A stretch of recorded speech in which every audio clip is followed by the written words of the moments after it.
So today's topic is on literature review.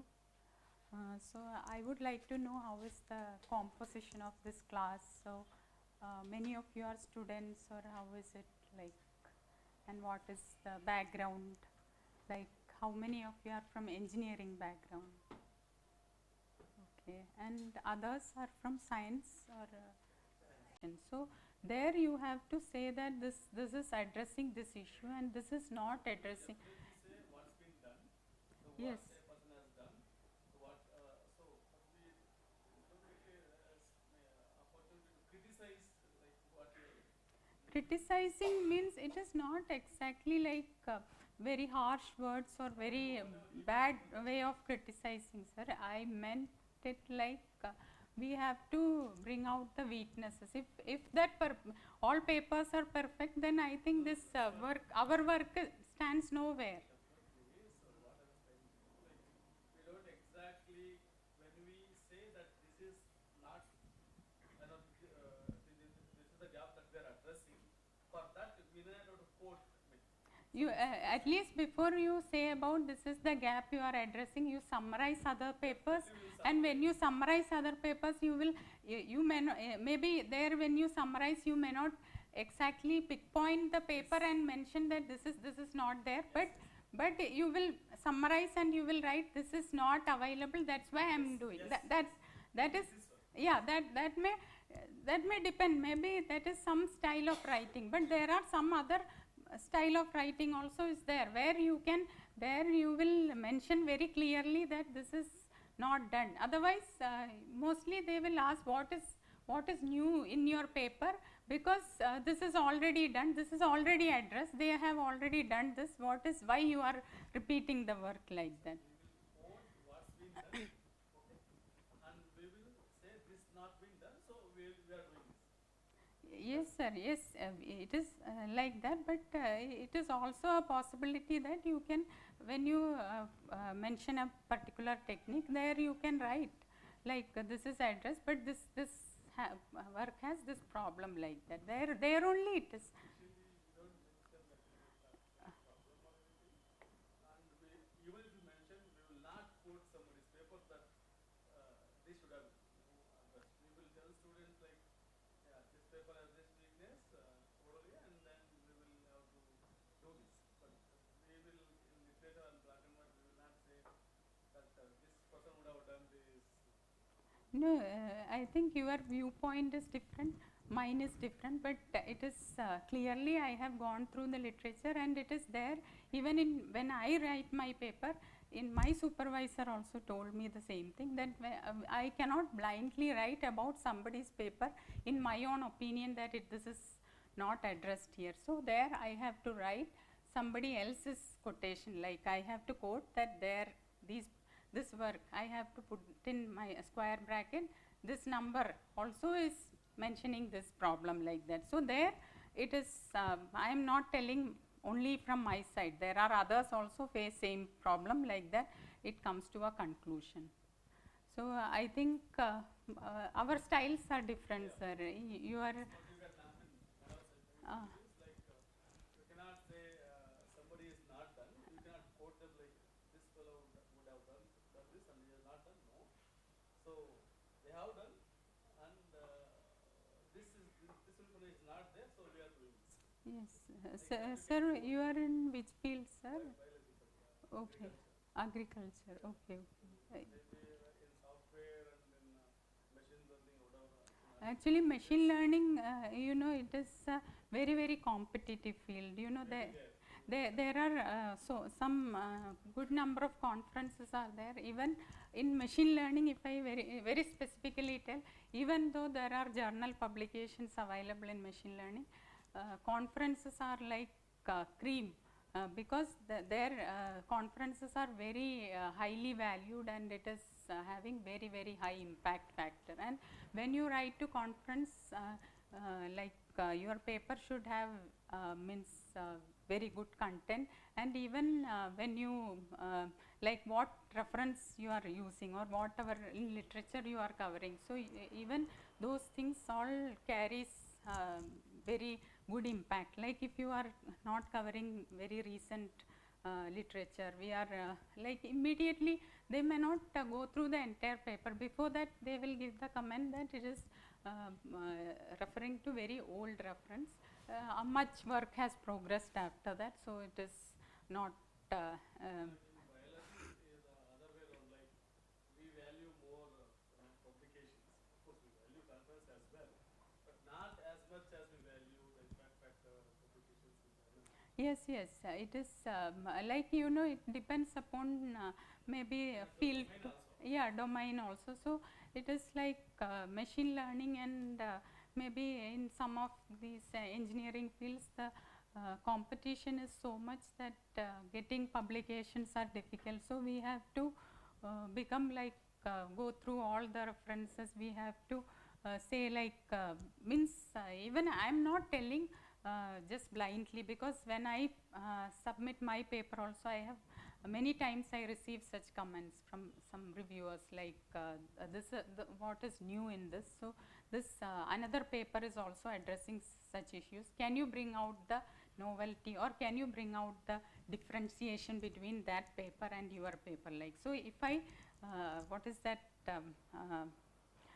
before I receive the submit or get the comment, if I proactively write it that those points in my related work section or in the background that this work has this disadvantage, it is there I make my differentiation statement very clear that my work is different from what theirs is, like that. So there it brings clarity like that. So if you see, if you try send a paper, it might be like very good work as per you, but if it is very close with some other work, maybe even though you are getting good results, if it is very close with somebody else's publication, they will immediately ask you the question what is different in your. So if it is always better to bring out that differentiation when you write the literature review section itself. So that is the point which I made.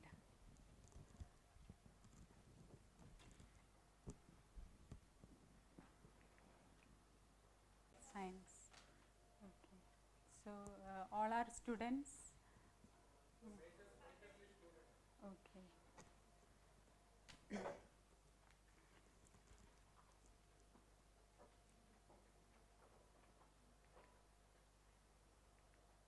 Okay, so today's topic is on importance of literature reviews in defining the research problem. So, how many of you are in research, like already doing some research? Okay, so many of you are doing already research, so you are well aware of all these things. So, what is your general opinion? What do you think? How important is literature review? So, what is your concept? Like, yes, you can say, tell your opinion. You can tell. Research is all about searching new things or exploring new ideas. Yes, yes. To explore new ideas, we should have a knowledge of what they have done earlier, the researchers, Yes. what they have done. So literature review is a base to know what other researchers have done, so that we will get to know the gap, what they have not done. So that will be a path for us to identify the new ideas. Yes, yes, very correct. And anybody else? Any opinion? You can freely tell your opinion. It is very informal class. It is like anybody else want to say something? Ma'am, you want to say something?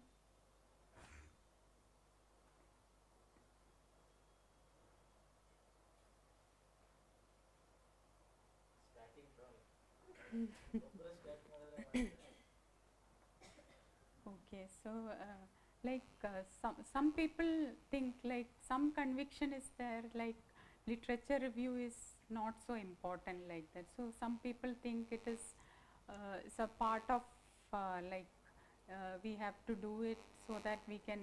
So when you write a thesis report, you will dedicate one chapter for literature review. So you have to fill it with something, and like when you write one paper, so you have to write something on literature. So for the sake of doing it, people do that, but whether it is really important or not, that is not, everybody is having different opinion. Even I used to think like that initially, that literature review is not that important, so we may have to just read through something, just understand some background, and then we can just start the work like that. That's what my initial concept. So that changed. So now my opinion is that literature review is very, very important, and the main thing is that literature review, the way you do, the how much depth you achieve in that, that is going to change the direction of your research. So it will, like, you will go from one way to other way, because it is very important. So that is with that note we will start the. So yesterday I think you had a very long session, full day on research methodology. So I think you might have seen all these things. So the research process, it is mainly having all these things. So identifying research problem, literature review, research questions, data collection, develop research methods, document the results, and communicate your research. So first thing is identifying the research problem. So who is going to give us the research problem? How we will get the research problem? So it is not like somebody is going to give us the problem. We have to find, but still research is not like we can, even though we say that blue sky research and all this terminology, but it is not always that you can do anything. Research is always aligned with some goal. So if it is a PhD research, so there also you have to align your interest with your supervisor's interest. Like, you cannot go all the way in a very different direction. You have to be aligned. And now one type of research is which academia is doing. Then another type is like whatever industry is doing. So most of the industry, major product companies, they are all having a research lab. So whether it is Intel, Samsung, all companies are having their own research lab, and they are also doing research. So there also research is happening, but everywhere their goal is different. Academia is more oriented towards theoretical research. So where we will be focused on doing something, simulations, get some results, we publish some papers, all these things. But when it comes to product companies, their research, it has to be really, it has to go into some products. So they will be targeting something which is much ahead in time, so that they can, by the time their rival companies come up with something, they are also ready with some extra features for their product, and they can incorporate all of them in and make their product very successful like that. So both the things are like very different. So mostly product companies, they go for filing the patent first. So they will file the patent because patent is like money. So they will always file the patent first, then only after filing the patent they may do the publication, but not before that, because it involves revenue for them.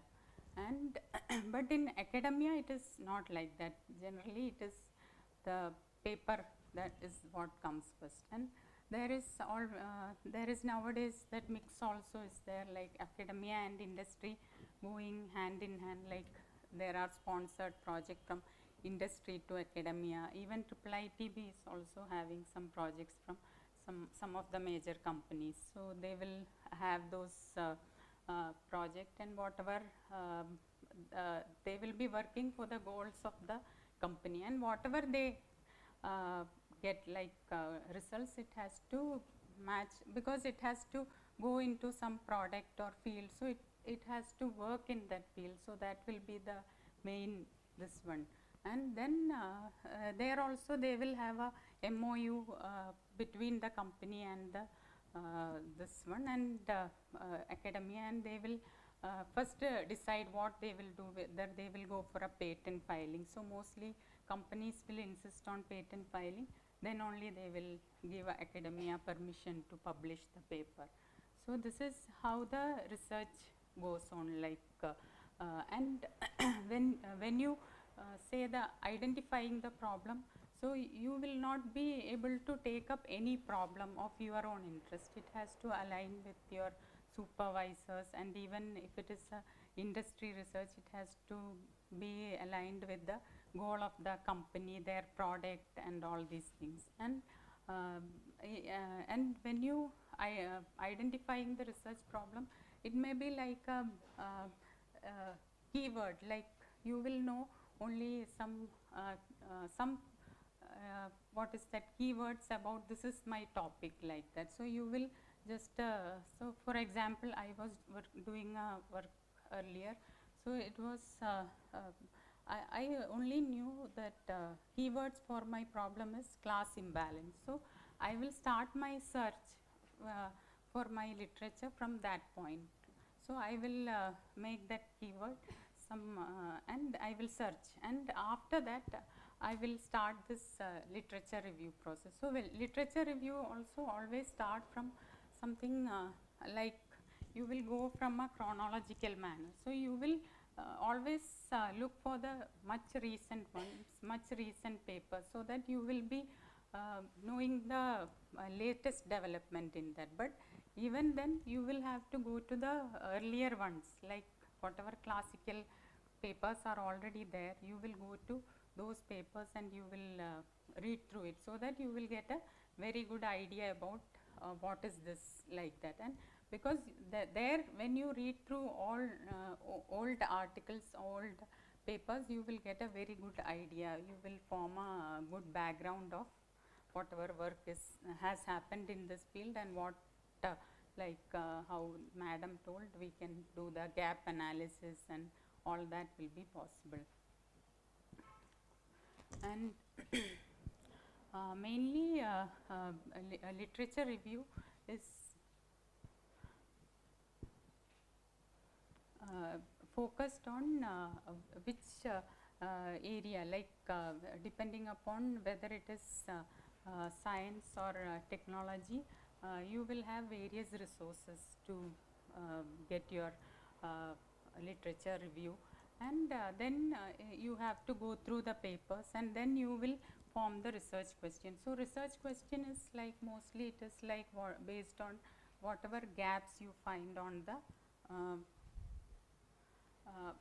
find during the literature review process, whatever you find. So based on that you will form the research questions, and then you go to data collection part. So data collection is like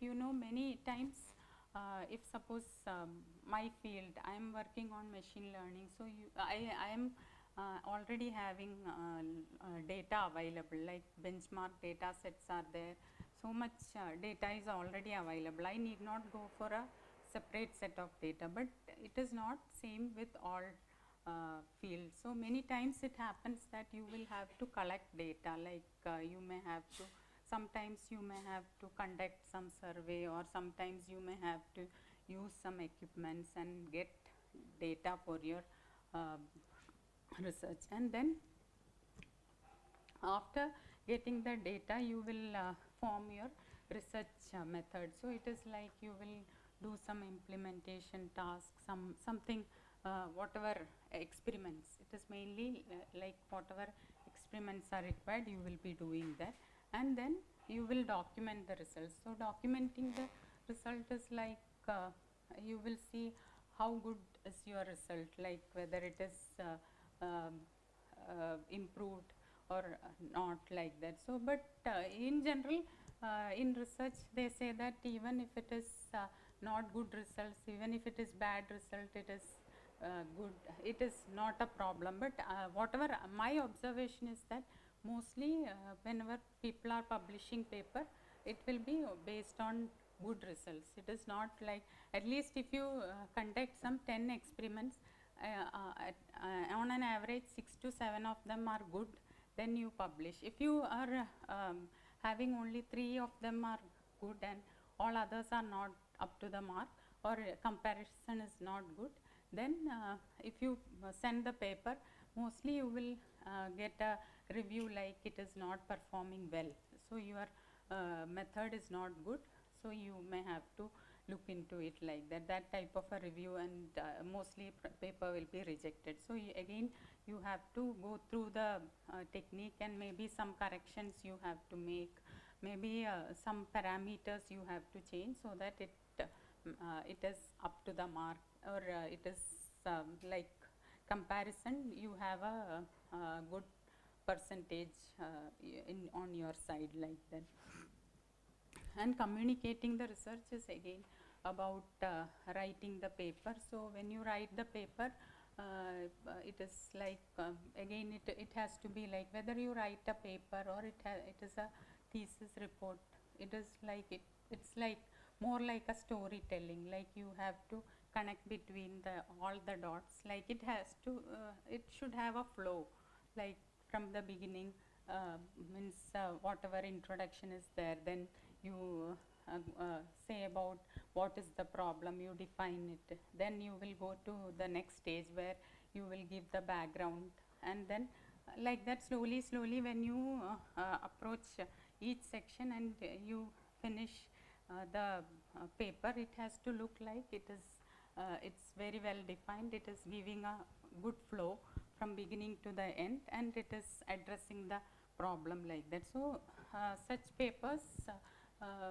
get what is that, reviewers also would like to review it, or maybe they give good comments, so they will give a comment like it is very well written like that.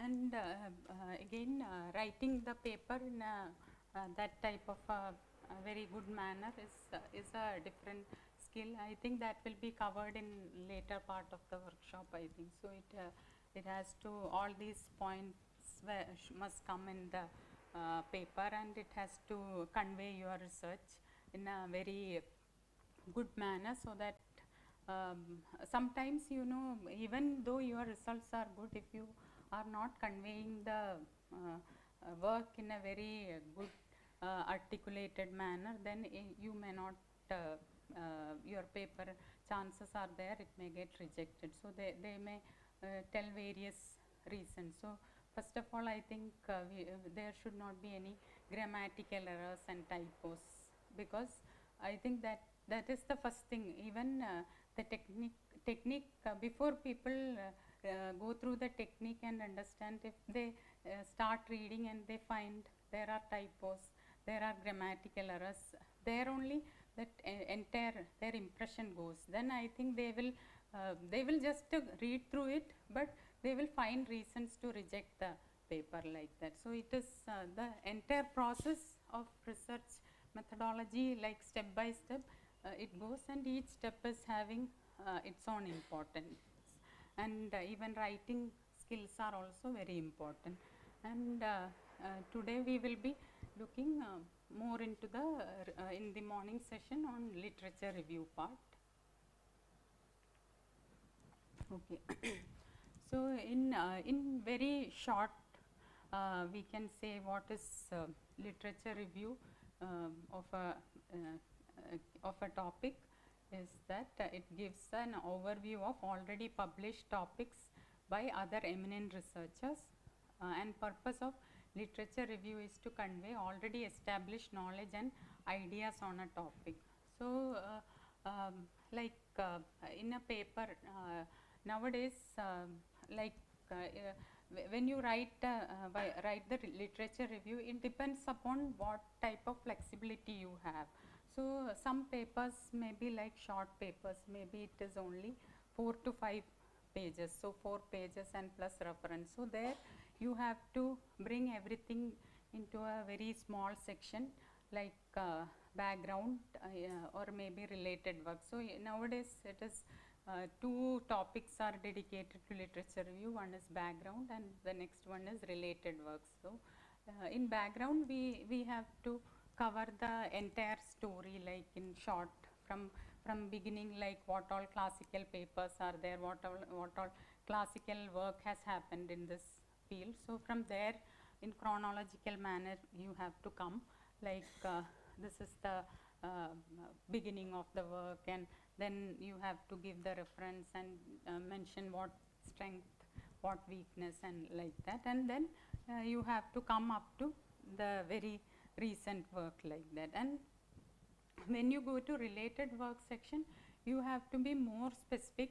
Maybe you have to select the papers which are very much related to your topic, or maybe your methodology, whatever you have adopted. So whatever work which is having close coincidence with this paper has to be put in the related work section. So you have to mention, like you might be selecting some baselines for comparison. So whatever baselines are selected, so maybe the baselines papers can be mentioned in the related work section. So that is a good strategy nowadays people are following. And yeah, so when you write about the strengths and weakness of a paper, it is always better when to give a reference there. So it is like maybe strengths may not be a big problem, but when you criticize other people's, so mostly if you are criticizing some very eminent researchers' work, like it is having this disadvantage, this is the weakness, or this is not addressed in this. So when you mention such things, if you mention it just in your own way, like without giving a reference, so you may get that what is that, reviewers may not like such things, so you may get bad comments from reviewers. So it is always better to go to some other references, like whatever other researchers might have referred the same paper, and you go through their background or related work section, and there also you will 100% find in some of them at least they might have given some disadvantages of this work. So that always you make it a point to what is that, refer to those papers, because if you are not giving such references, it will be like a disadvantage for you, because you are by your own word you are criticizing somebody, and it is mostly it is not. Yes, yes. Where do you get this opportunity to do what you are mentioning there?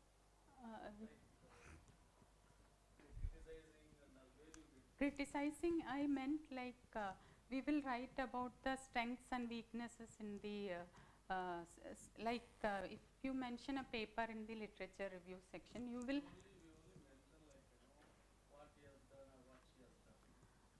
no, but generally it is not just a mention. You will have to write, yes, this is the advantage, this is the first technique of this kind, and it is giving you this advantage, but this is not addressing some problem, like that you will write. You will always in literature review section you have to bring out the strengths and weaknesses of others' work, and you generally it goes like that. We don't mention like they have not done. We simply mention this particular work is not done. Like, we don't exactly take somebody's name or somebody, we quote someone, and we will not tell that person has not done. What we have to say, like, this is not been done before. Though the gap is we get from the one particular publication, but we may not be exactly saying this person has not done. No, I am not telling. We will say like this is not been done, so we will do it. We are doing now. Yeah, so I am not telling about particularly the person, but when you are giving a reference, you are bringing out the strengths and weaknesses of the that particular work.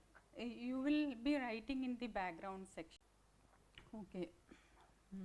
So, a purpose of literature review is to provide a good background, establish the importance of the topic, discuss the strengths and weakness of available literature, bring out gap in the available literature. So, like good background, when you say always when you write literature review, you have to start from old papers, like even though you are what is that, you must be comparing with the most recent work, you have to go to the classical methods whatever is available, like that. So, in the introduction section you will mention about the importance of the topic, how important is your work, like that. So, if you say for example you are writing about like I mentioned my first work was on class imbalance. So, when you say about class imbalance, so you have to mention like how it is impacting the what is that class imbalance issue is impacting the machine learning models, and all these things you have to bring out. So, if you are not bringing out those points, it will look like it is not an important issue to address, like that. So, those points must be made in the introduction section, that this is, so this can be communicated by giving some proper examples, like maybe you can mention like, so class imbalance, for example I am just mentioning whatever work. So, I have done from that. So, class imbalance is like where one class in the data set there are two classes of data. One class will have major examples or major number of samples, and the other will not have much samples. So, such data set examples you have to mention in the section, so that it looks like it is a very important issue and it has to be addressed in this paper, like that. So, that one means that strong point you have to bring it in the introduction itself, that this is a major issue, like that. That has to come in your paper, and then you have to bring the strengths and weaknesses of available literature.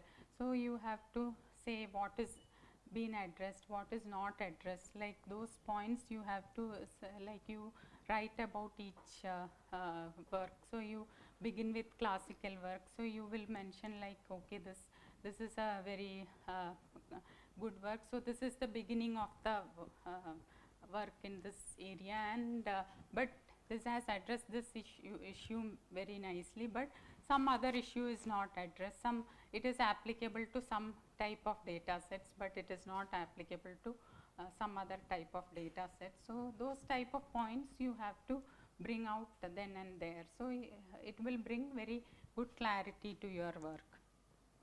And then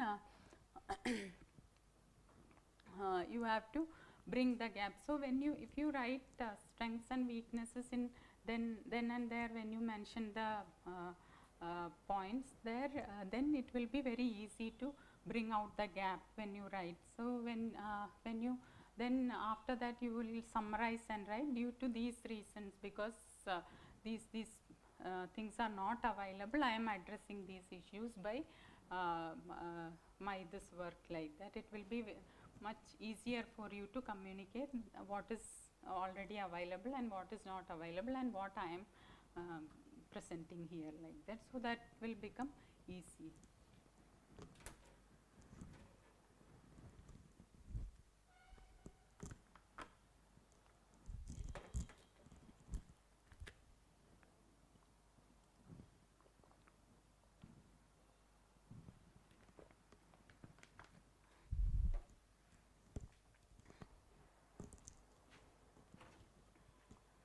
Anybody is having any questions?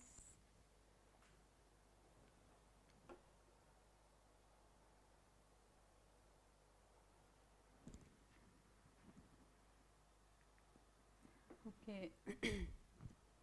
So, reliable resources. So, you know, when you come to resources, it will be like depending upon your field, like whether it is in engineering, science, or agriculture. Everywhere it will be different, like there will be journal publications, conference publication, all will be available. So I think you must be expert in that, like you may be knowing which is your good resource like that. But in general, um, like Google Scholar is something which is like it is same like Google, but it is very much different compared to doing a normal Google search. So a web search engine that specifically searches scholarly literature and academic resources. So I think how many of you are having Google Scholar ID? Okay, so I think you must be already into research. So I think you are having Google Scholar ID. So all of you, I think today itself you can create your own Google Scholar ID, and then once you create your Google Scholar ID, you can put whatever publications you are having. It will only, suppose it is already published and available in literature, it will identify also whatever, and it will put in your page whatever is there. And even there are like it is also possible that some of them are not available in already existing publication. Then you can manually also add your this one. And it is also helpful, like many of these conference where you submit your papers, like one of the major this one platform is called Microsoft CMT, like that. So it is a conference management web page. So there you have to generally create a login and what is that, password to submit your paper. So there most of the conferences in machine learning engineering field, they are asking for this to submit the paper through Microsoft CMT. So when you register in Microsoft CMT, one very strict norm for them is that the person should have a Google Scholar ID, like that. Even currently, if you don't have any publication also, it is better you create a Google Scholar ID and keep like that. And there is a difference in how you search in normal Google and Google Scholar ID.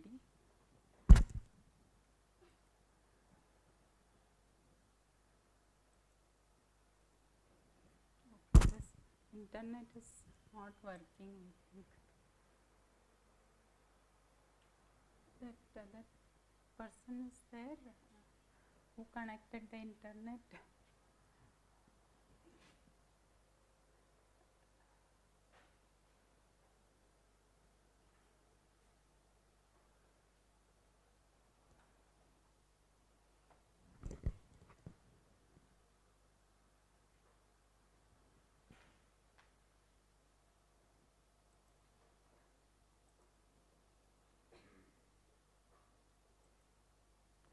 Okay, so in Google Scholar, when you search an article or a keyword, you will have some advantages, like if you search in normal Google, it will show you so many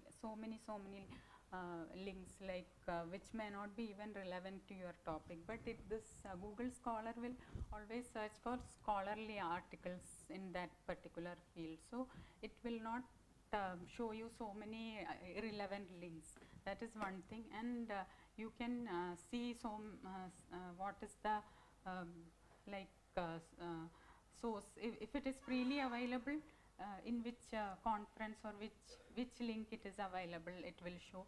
And it will show the author name and the source and number of times it has been cited. So these things, okay, it's coming. I'll just show you those things.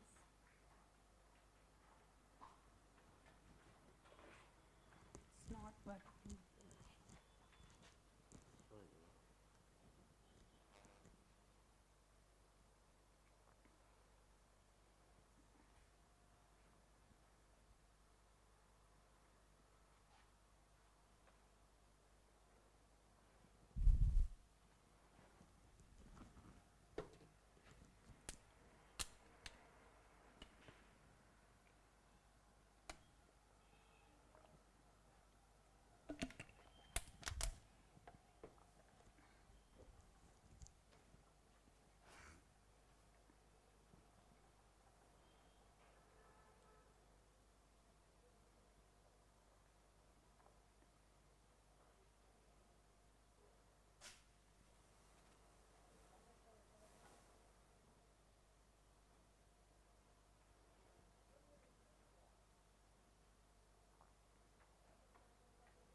So if I search here for this is my keyword continual learning, so it will show me all these very relevant articles in that. And so here you can see where it is available. See, it is in PDF form, it is available, available in archive, and here you can see it is in HTML in Science Direct, and here you can see it is in a conference website, it is there, all these points. So if you click here, you will be able to get the article, and here you can see on this side here it is like you can, if you want, you can search. It is only from 2022 onwards or 2021, whichever way you want you can search.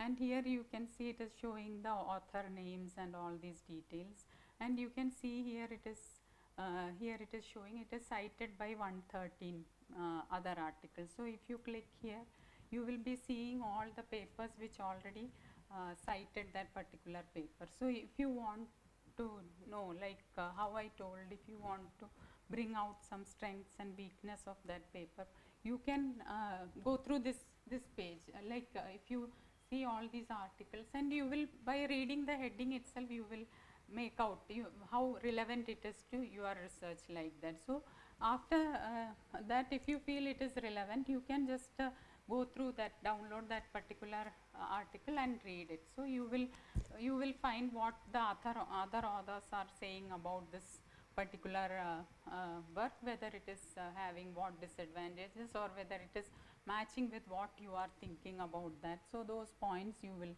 find here. And suppose you want to put citation for this, see, you can just click there, and you want to copy this, and you can put it in your this one for your reference, like that. And if you are how many of you are using latex for writing? Nobody is using latex. So so all of you are using Word for writing. So actually using Word is not a very good this one. So you have to change to latex, and there is a what is that, a platform called Overleaf. Overleaf is something where online it is available, latex is available, and that is very easy to work, Overleafs, because there also you can freely work. It is like a cloud platform. So where if you are working with somebody, suppose you are a student, you have a supervisor, and you want to type your work, like you made some paper, so and you want your supervisor to correct it or see that and give his suggestions. So you need not every time download and send it to him. You can just type in Overleaf, and you have to just share the link to the supervisor, and he will be able to see. Even both of you can work at the same time on the same paper. Like, he may be at some different location, but from his laptop he will be able to log in through his own ID and see your paper, because you shared the full what is that, you have to share it with editing power, like that. So he will be able to give his suggestions or edit the article. That is a very very good this one. You all should switch to latex, and I think latex, if you try to download and to your laptop and then you work on it, it is very what you call it is not very easy. It is very cumbersome thing, because latex will be having so many packages. So some package is missing, you will get again some alert that this package is not there, so you cannot you must be using Greek alphabets for typing equations, or something like many things you will be doing. You may make a table, you will use equations. So all those things won't be possible if some packages are missing. So when you use Overleaf, it is everything is there. You just have to use Overleaf, and you have to include those packages, and it will become very easy. And here you can see this BibTeX. So this is this is the overleaf format for the reference. So you just have to copy this overleaf format, and this is in LaTeX. So and then you paste it in your what is that BibTeX file in LaTeX. So it will create the reference section automatically like that. So it becomes very easy. So this is how you get all the references for LaTeX.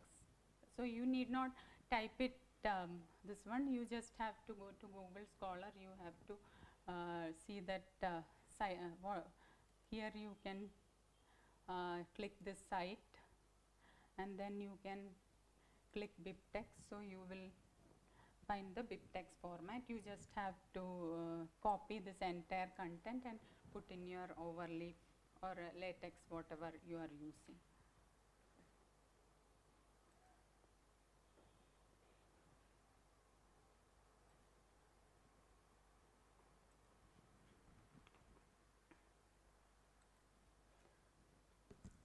Okay, so now this is another resource which is called ResearchGate. So some of you are having ResearchGate ID, like okay, yeah. So you can create this one also. In ResearchGate is like how I mentioned here. It is a European commercial social networking site for scientists and researchers. So it is like you know. So many papers are already available in ResearchGate. It is like even you can create your own account freely there, and after once you create your account, if you have some publications you want people to access it, you can upload your publications there. So in that case, when somebody else is doing Google for that particular article, they will find it through ResearchGate and they will be able to download it. And it is having some very unique features. It is which is not there with other platforms like ResearchGate. You can suppose you like how I mentioned, articles are available only if the author is uploading it.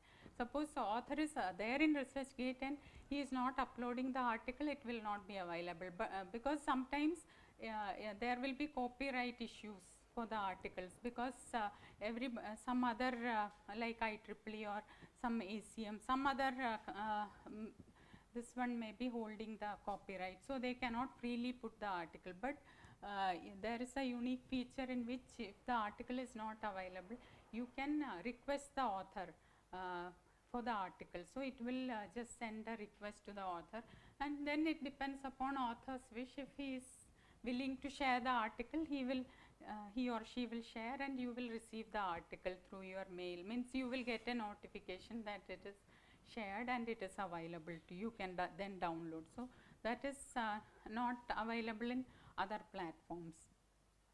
And then you can ask some questions, like suppose you all are interested in research. Suppose you have some question which is related to research, like or writing a research paper, some generic, very generic question if you have, and if you post it there, many people who are already there in ResearchGate, they all will see that whatever you have asked, and if they are interested to reply for your query, they will reply. So many people may see that, and many of them will reply to it. So you will have a good idea about whatever you have asked. Means you will get some answers for your queries. Even technical things also you can ask. It is not limited to anything like research alone. You can ask something which is related to, suppose if I have a doubt on machine learning related some query, if I put it in that and somebody is interested, they will answer.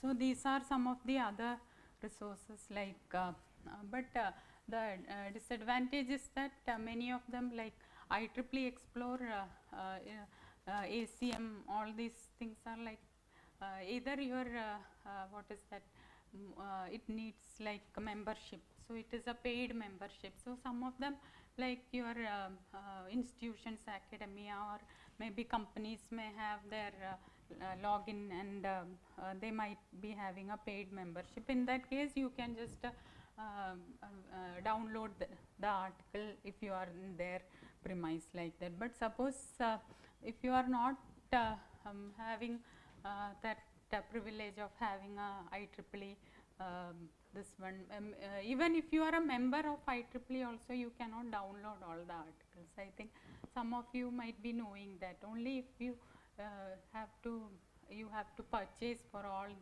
this one paying money, then only you will be able to download. So that is one disadvantage. But nowadays I think it is more like many people are putting their articles already in archives and all that. They are not keeping it alone with IEEE. Maybe it is like depends upon copyright also. If it is copyright infringement is not there, they will put it in archive, so it will be available. Otherwise, I think it is difficult to get. So this is one.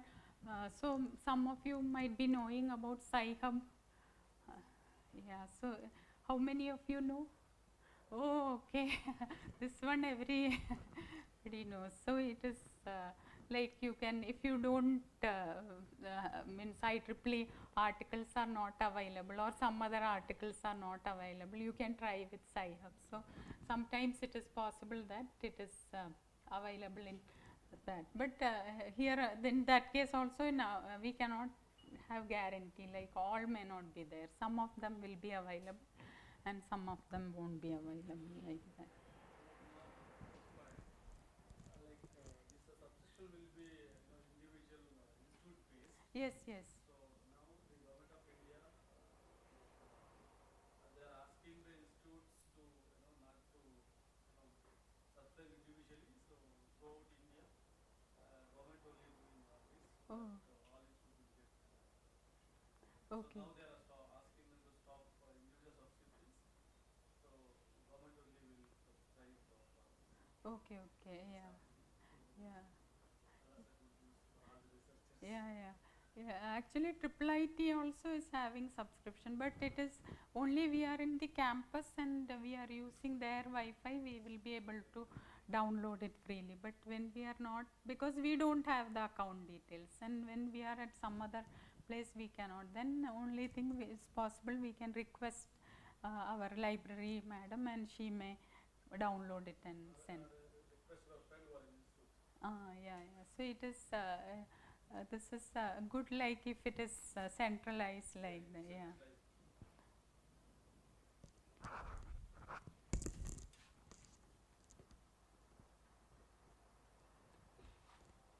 Yeah. Then coming to finding the resources.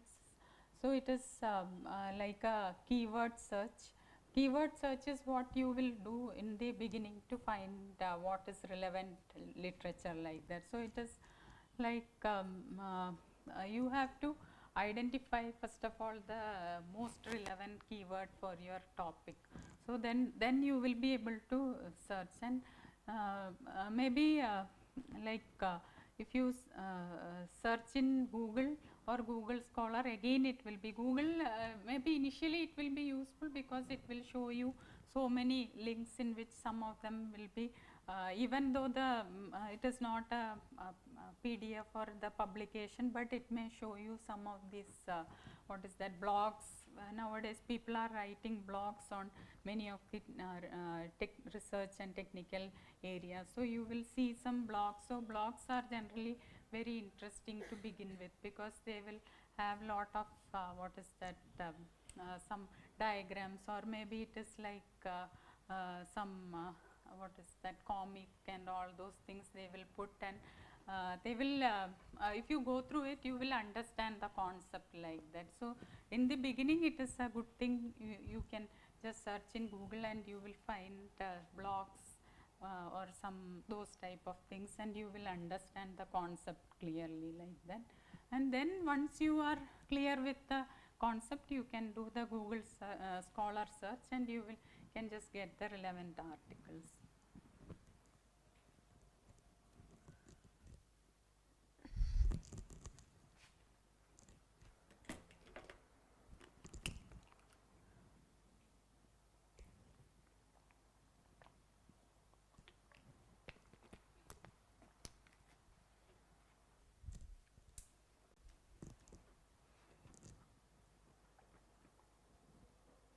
Okay, so for keyword search, generally this is like a what is that?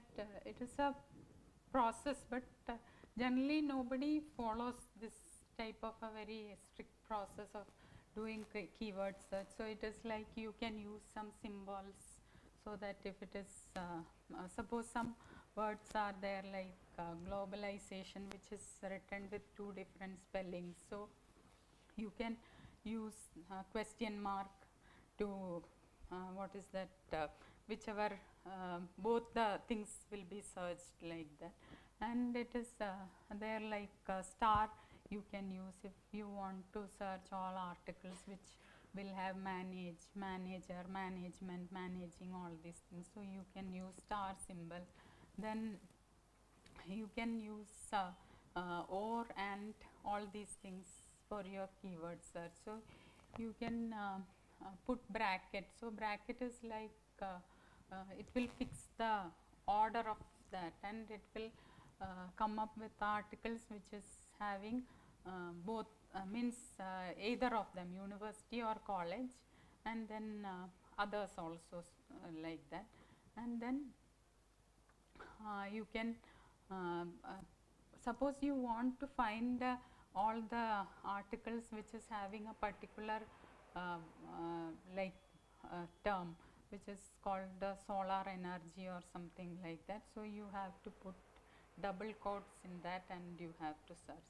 And if you want to have a paper which is titled something something, and you know the title very clearly, then you can again put double quotes and search. So you will get only that relevant whatever you are looking for. You won't get any unnecessary this ones like that. So anybody is having any questions or anything?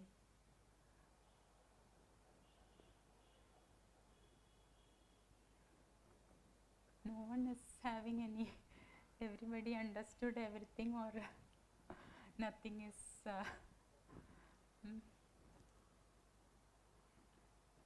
yeah, so that is what I wanted to cover in the first session like that. So I can just I think Sci-Hub anyway everybody is aware of it, I think, so no point in showing that. So so I can just show you overleaf.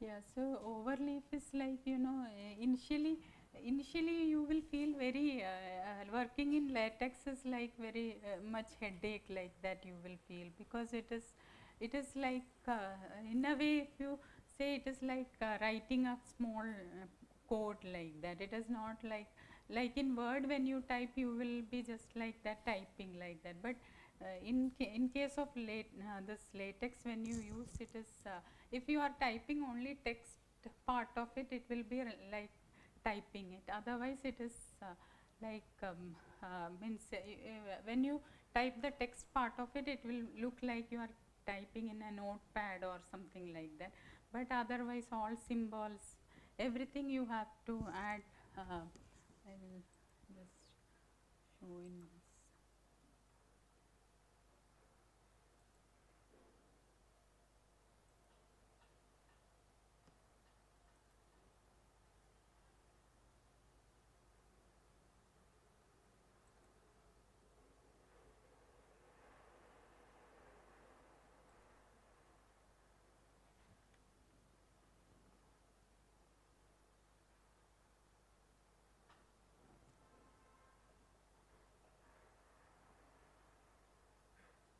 Yeah, it's taking time, but you can create your own ID.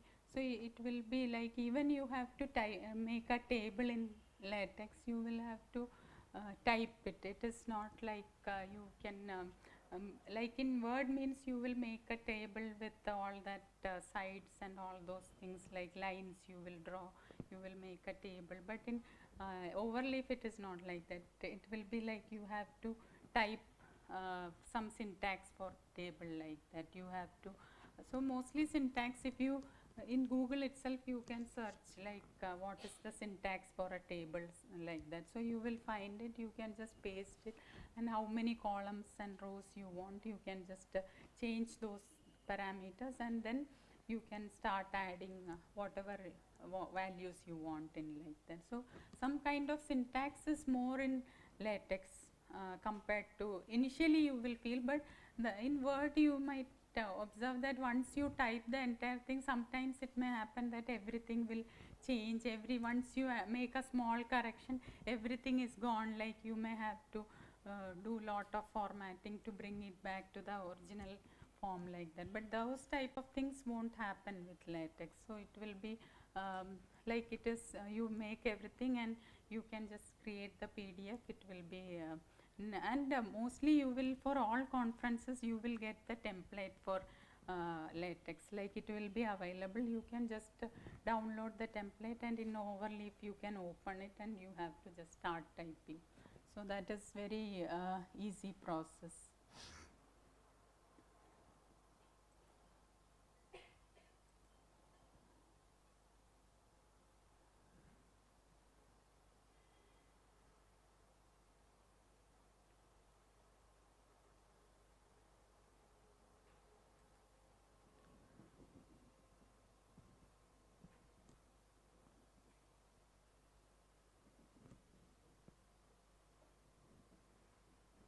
Anybody is having any doubt, anything you can ask you.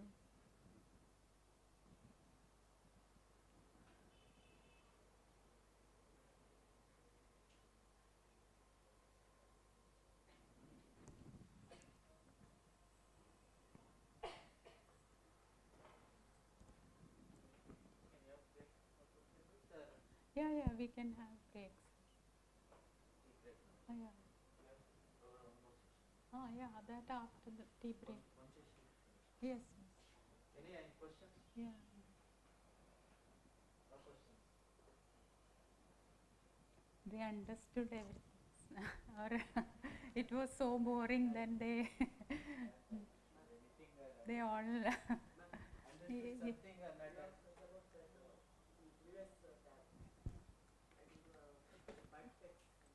this one.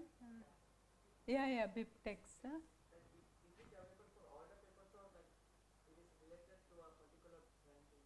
No, it will be like you can tell your paper some name.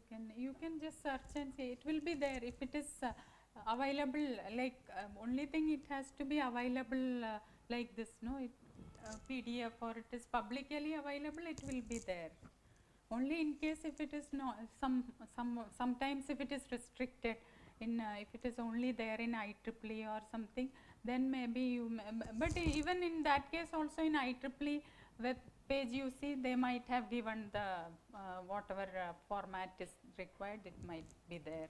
So it is there for all articles, it will be there. Not only domains. No, it is every article it will have. See, if you see this site, if you go internet, yeah, so it is here you click this BibTeX. BibTeX is like latex format. You have to just copy this and put in your latex file, like that.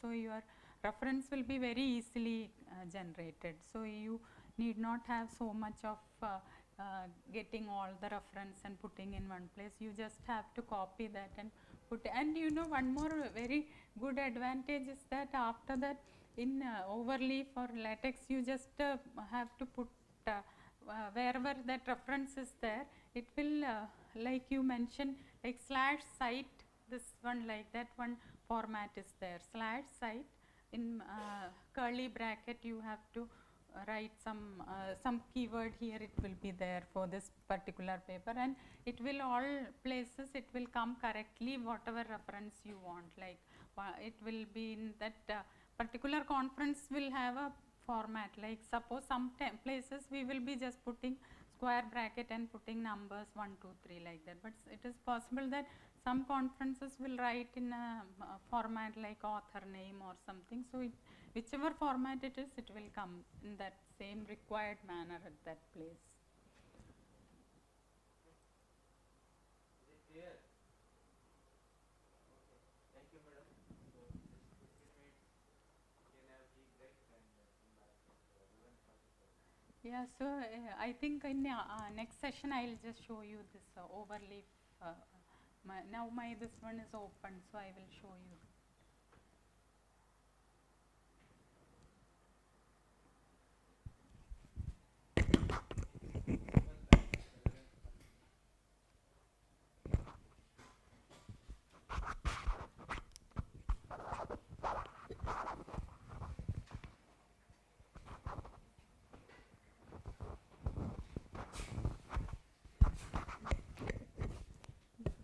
Oh.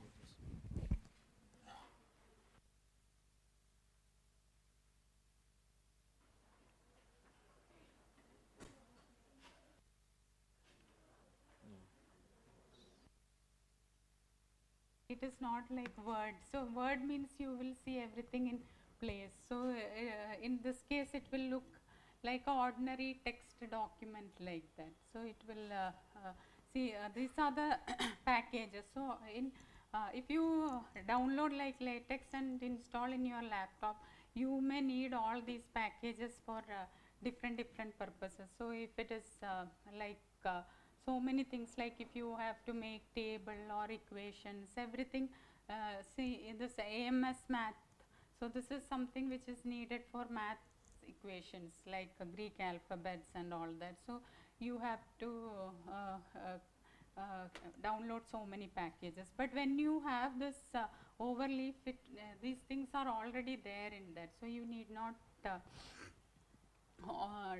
do anything. You just have to use this one like use package, and any doubt you have, you don't have to worry. Also, you just have to do a Google search. Many times you will find even overleaf link itself with whatever help you need. Otherwise, some other blog may be there in which you will find which package to use for getting what like that. So you have to start writing the like abstract. All this will have this type of a format. So /begin. So it is more like a code. So but it will all be there in this template itself. Once I upload this template, it will be there. Like it will have /begin abstract. So that my job is to write my abstract in that particular within this begin and end. I have to write or paste my abstract there, so it will come correctly.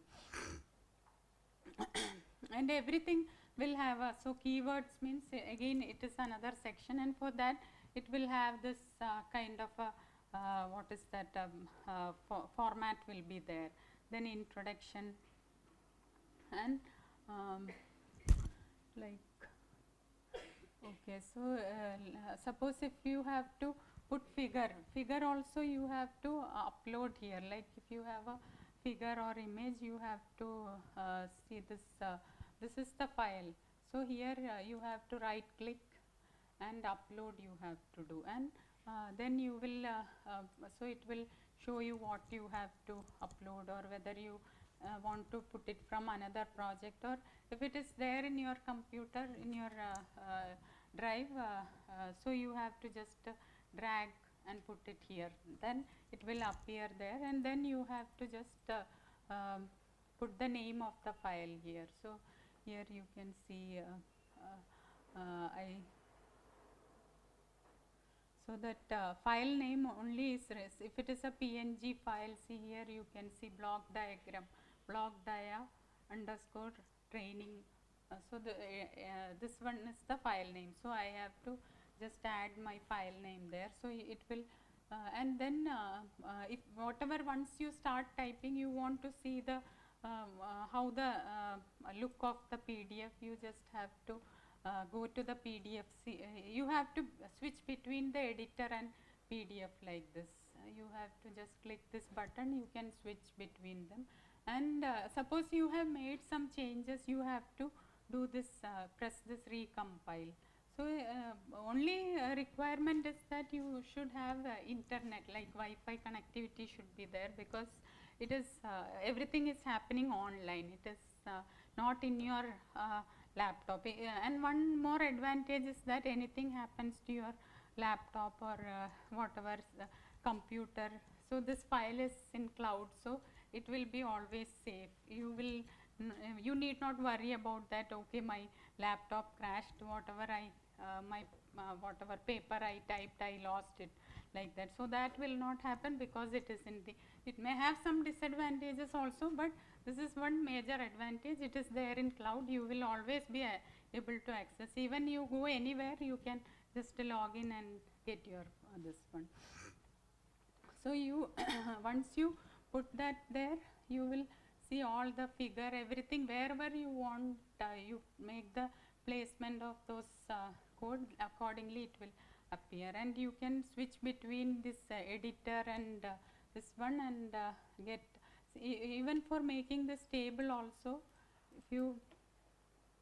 if you double click on that, you will come to that point in the editor, and you see this is the code required for writing the making that table. So you have to use these type of what is that style, like this is all you will be able to get it. You need not worry about this, because this is if you just give a Google search for latex table template, you will get it, and you just have to copy that thing and paste. And then you have to only thing you have to do this part of it, which is your data, like whatever you have, your experimental data, so those things you have to add. So alignment, everything will come very correctly. You need not worry about that, like in Word you made it changed the alignment, those things won't happen. And for yes,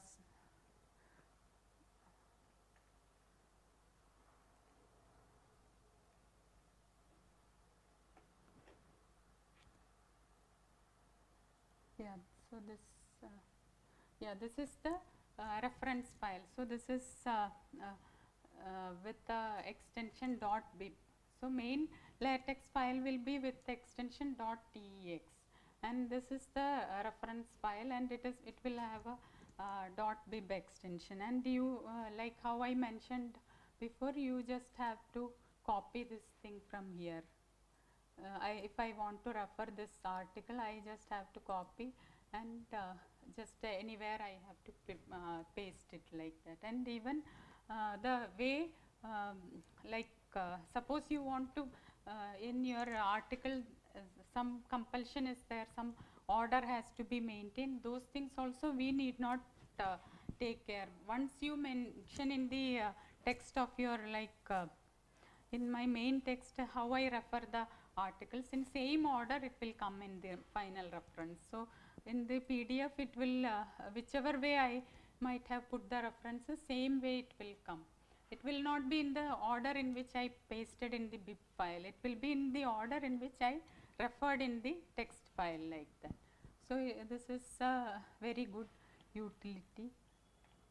And equations also, in Word we use equation editor for typing equations. So in this there is a format begin equation, like that. So even you can label every equation. So once you put label, every equation will have a number, whatever equation number, it will be easy for you to refer those equations, like that. And you have to type, like if you want to type lambda Greek letter you have type, you have to use this format like slash.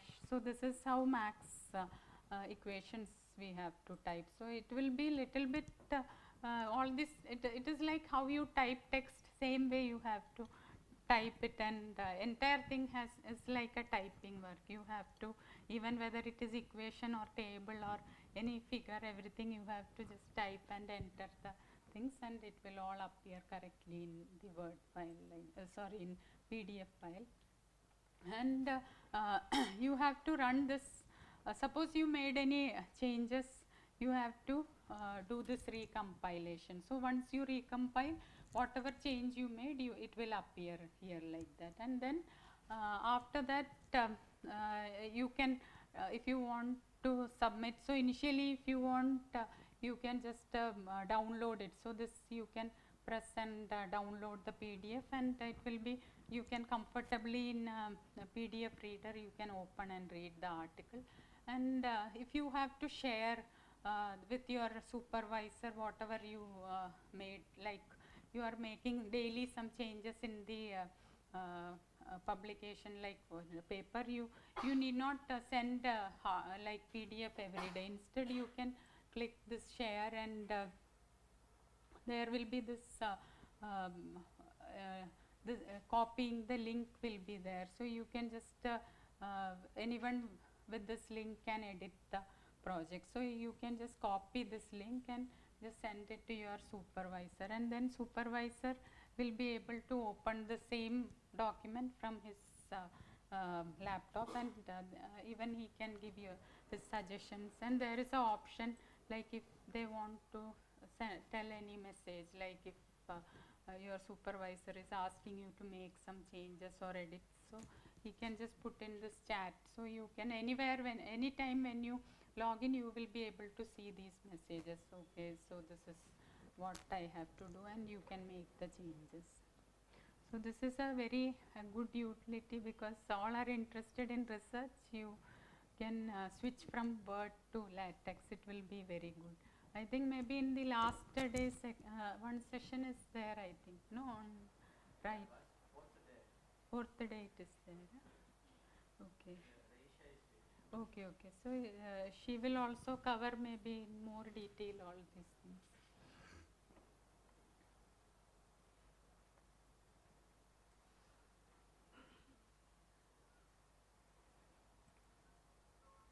Anyone is having any question about, we can move forward.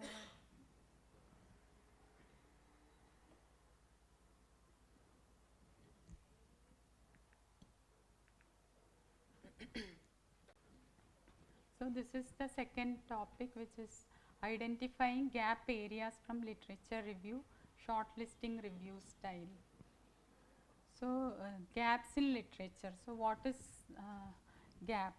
So gaps in literature are missing pieces or insufficient information in the research literature. These are areas that have scope for further research because they are unexplored, underexplored, or outdated, like that. So there are some areas which may be like unexplored, underexplored, or outdated. So that is like whoever is doing the research, it is their job to find out which area is like that. So it is like maybe, for example, unexplored means, I think in India, I think this what is that, on road lot of potholes will be there, but maybe in other countries it is not much common like how it is there in Indian roads. So many people maybe in outside wherever in other universities they are doing research, they might not explore a possibility of a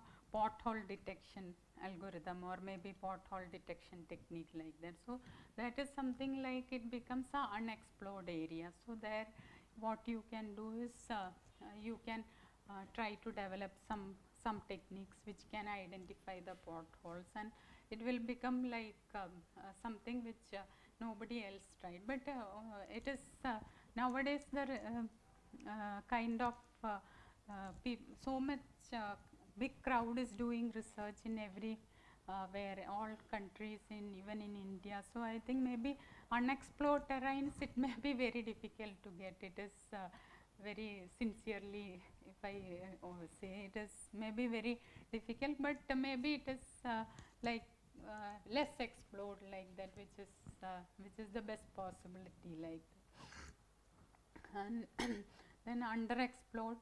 Underexplored is like something in some what is that? It is explored in some area, but it is not explored in some other area. Like it is possible that some of the techniques which is applicable in engineering, or it is applicable in agriculture, maybe those same line of work can be done for some other medical field or some other field. So those type of things which we have to what is that, identify such things. So it is also possible that some it is very common that it is in machine learning, like we may do work with some data sets which are already available, like benchmark data set. It is all available in some repositories. We just download those data sets in CSV file format, and we do all the processing in that. But there will be some other data. It may not be some maybe it is the algorithm is not tried on medical data, or maybe it is not tried on satellite data, or maybe some other data. So like all these things are, it becomes the opportunity there. So it is not, this is a good technique, but it is not tried on medical data. So medical data is it becomes a different field, because medical data will be more like real world data, or maybe it may have patient information and all those things. So if you do that type of a research and publish it, it will become like a real world application like that. So it is again which is underexplored, and you are getting an opportunity there. Then outdated means again it will not be like so easy, because like how I mentioned, a large number of people are doing research. So anything any opportunity, everybody is jumping into it. So like outdated things are not very common, but it may depend upon your area also. Like suppose if you are maybe agriculture or science, if there could be some things which is like not changed for so many years. So that gives a very different opportunity that and always it is better, like maybe when you combine things, no, like sir was mentioning, he is working in agriculture like that. So if you can like you apply some machine learning algorithms to agriculture, or some other field, like I don't know, somebody is working in some science, they told. So suppose physics, chemistry, or some, everywhere they nowadays they are putting AI and ML and all those things. So if you can mix and match like that, so if you put some AI into your own, like ma'am was telling about she is working in environmental science like that. So if she is able to put her technique with some ML into it, some machine learning algorithm, so it becomes a very new approach like that. So it is so again the chances of getting a good publication, or maybe acceptance, will become very easy like that. So that is how you have to do the gap analysis. Like you have to think in that way. So whatever is available, where you can make a change like that, you have to think. Sometimes you can make a change in the algorithm, sometimes you can make a change in the way you conduct the experiment. So even like in some architecture you are following, so those things can be tweaked. You can add something, delete something, you can make some what is that some computationally efficient algorithm. So it is same thing, it is same purpose, and it is doing the same thing, but it is taking less computation. Suppose it earlier it used to finish in 5 hours or 6 hours of running the simulation. If it can be done in 30 minutes, then it becomes a innovation. Means you are finding some actual, means accurate gap there. So you just put your this one there. So the main thing comes how in the paper how you project it. You have to give it all the thrust for that part of it, that you are able to achieve this in this what is that, earlier this was the criteria for this, and now you could do it in a better way. So that you have to, what is that, you have to package it in a very good manner and sell it like that.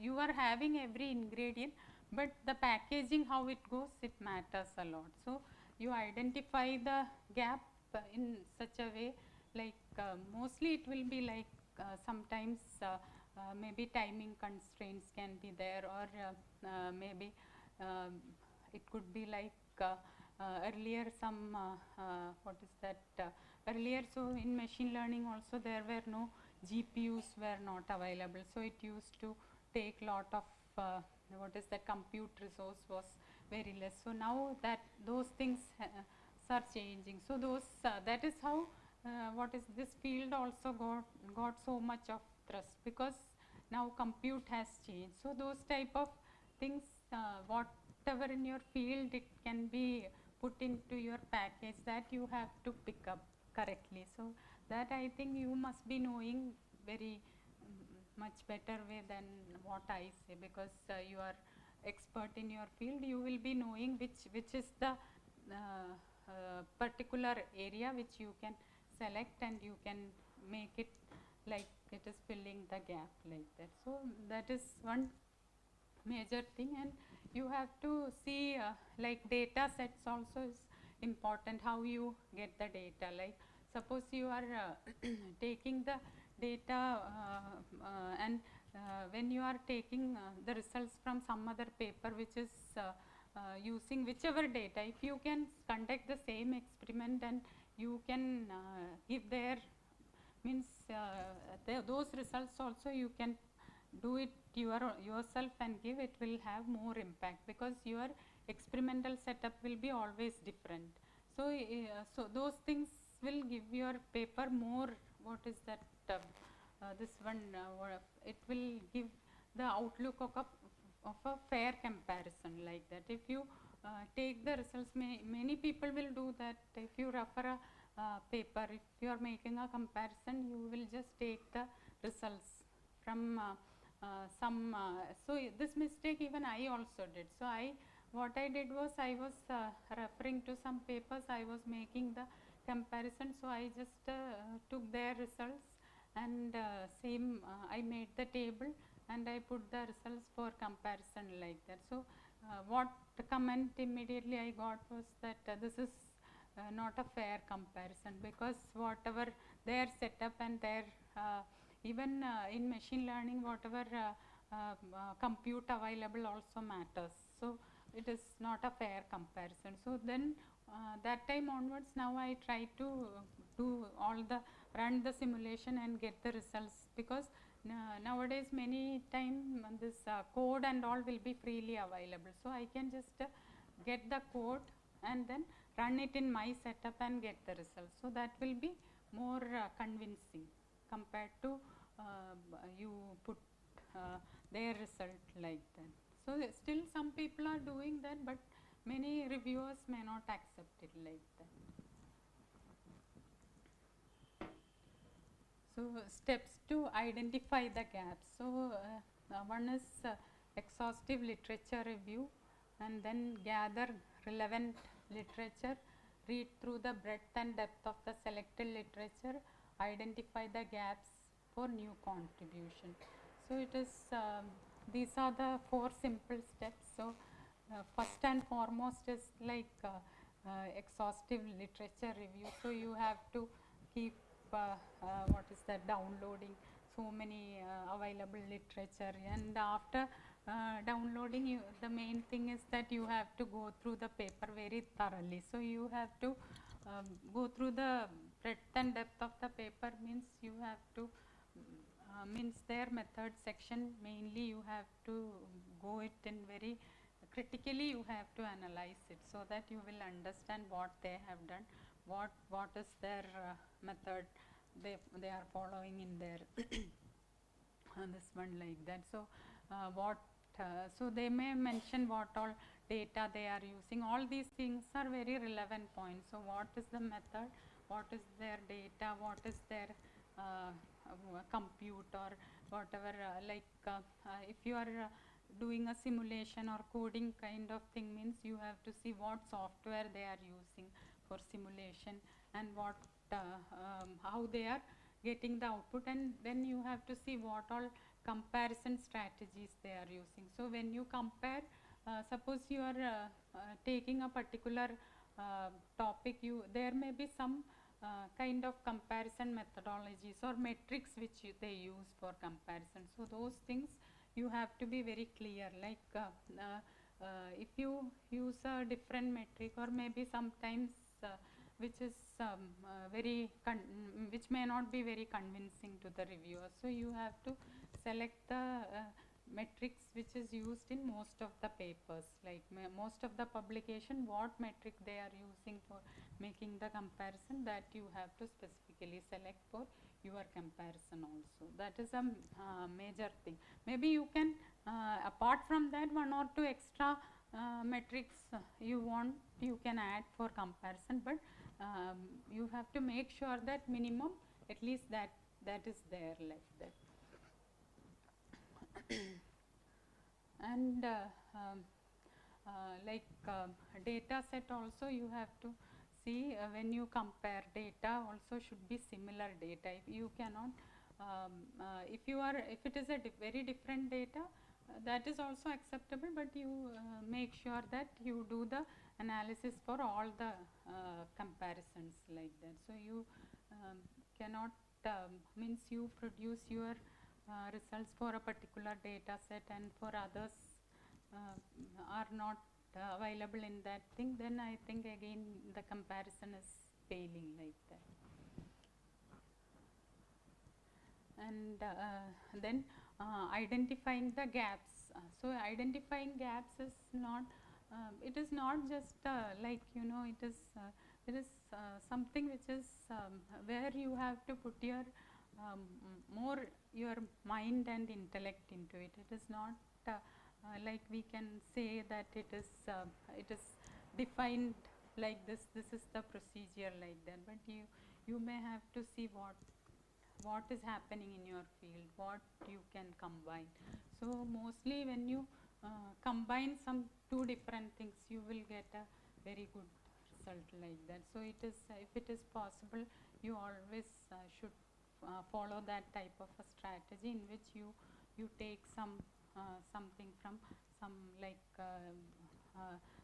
suppose you are working in agriculture also, you can just use some, there are so many work which is already going on in agriculture, in which they are using machine learning. So suppose you are able to do such things, you are doing a different packaging, and it is like you analyze the gap and you are adding some, what is that, extra frills, and you are packaging it, so it will be very a good saleable paper it will make. And you mostly, if it is not accepted at the first time, it will be at least with at second time you will get a very good publication, like that.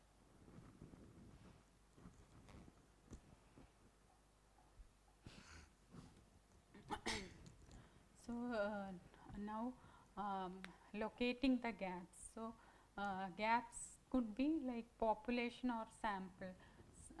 In terms of population or sample, it can be size, type, or location, etc. So size means the kind of data set you have taken. So sometimes you may take a data, you may see that people are doing experiments on a particular data set.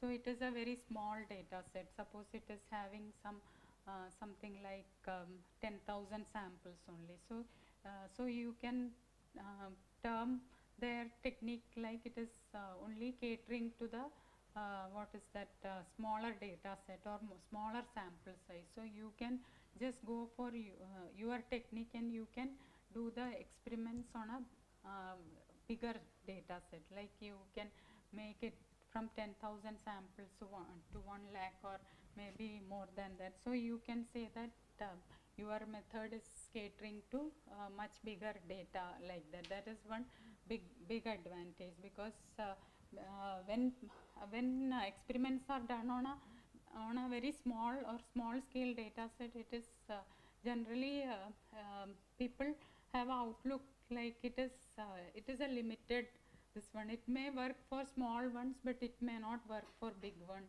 data like that. So those type of outlook people will have. So this when you increase the size of the data, and you will have a what is that advantage there, that you can claim that your technique is well and good, and it will work for a big size data like that.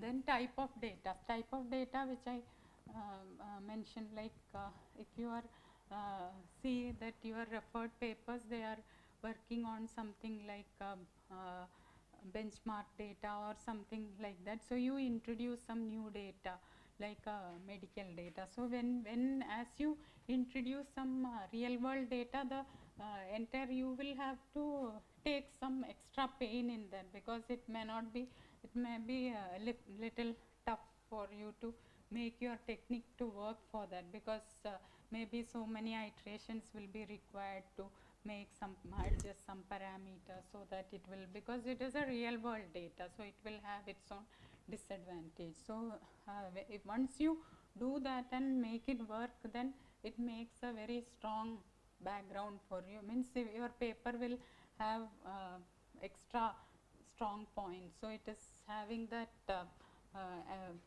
to go to the acceptance at good conference, and that will be better.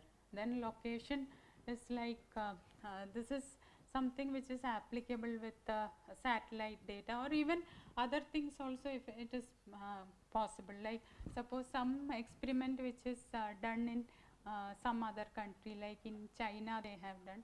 So same type of, suppose in case of when that COVID and all that was there, so some analysis they did for China or some other country. So that is not done if it is not happened in India, and if you have the data available, so then it is a very good opportunity that you can just do that work for our data, our environment like that. That is that will be like very good strong, because everywhere like suppose if it is India or China, once the data changes, every data will have a different characteristics. So if it is because people are different, environment is different, everything, so you will get a good advantage of projecting it for India like that. So even there are satellite data. So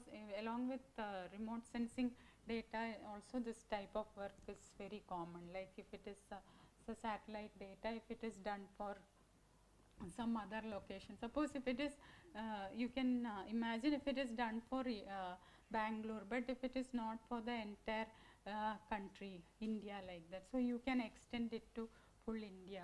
So that makes a very strong paper, because it is when you do for a small area, it is slightly simpler. When you have to do it for the entire country or same type of research, it will be different. You may have to incorporate certain things. So all those things you have to project, whatever you are incorporating, what changes you made, maybe what you added some extra data, or so those things you have to, that is also very important, what changes you made, that you have to correctly project in your method section. Then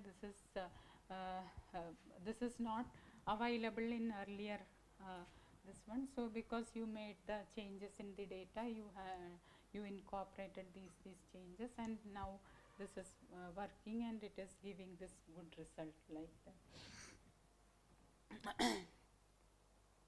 Then gaps can be there in research methods. So there like whether it is qualitative research, quantitative, or mixed. So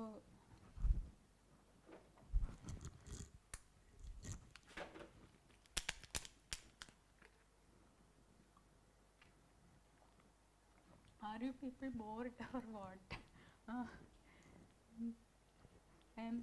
After tea, I think it is more gloomy faces I am seeing.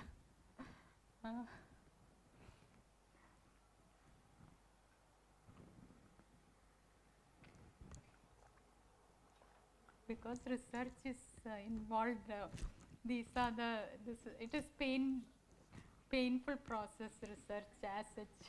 So you have to go through these things, and even literature review as such, it will be very boring, and you will have to take your time and do all these exercise.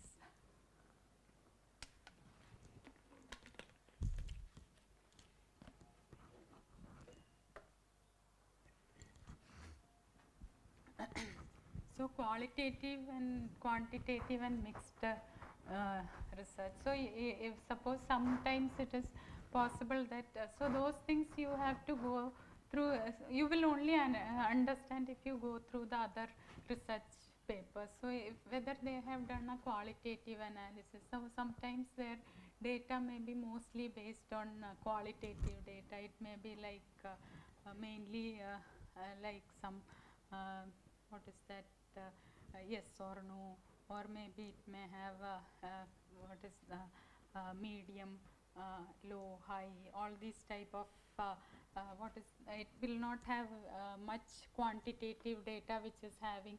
Suppose if it is a what is that medical analysis, and if it is having only qualitative data, means it may have only what is that high, low, or yes or no, all those type of this one. So it may not have much quantitative or number based data into it. So you can add, you then your work is to you have to see how you can get some quantitative analysis added to that. So you can see if you can get some, suppose if it is some what is that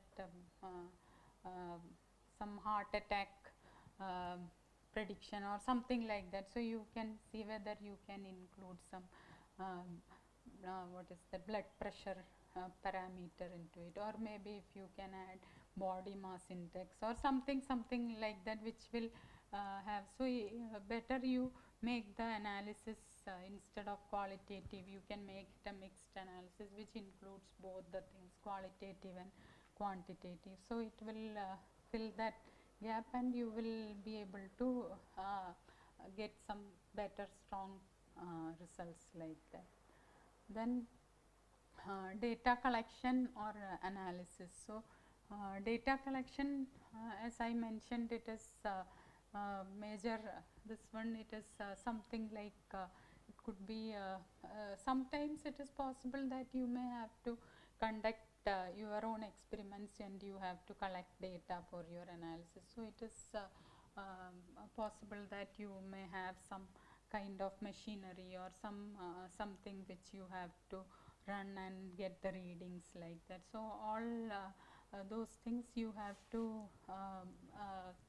see that what type of changes you can make into that. Whatever may be already some certain things will be available. So where you can tweak and make changes, that is the place you have to identify. So if you are getting some readings, then you have to see what type of extra analysis which is not done before, but if you do this type of analysis you will get better results like that. So those things it purely depends upon your own this one to identify from your field. You have to see what extra you have to do like that. So if it is means if you say some example for data collection, anybody is there, like you will conduct some experiments in your laboratory,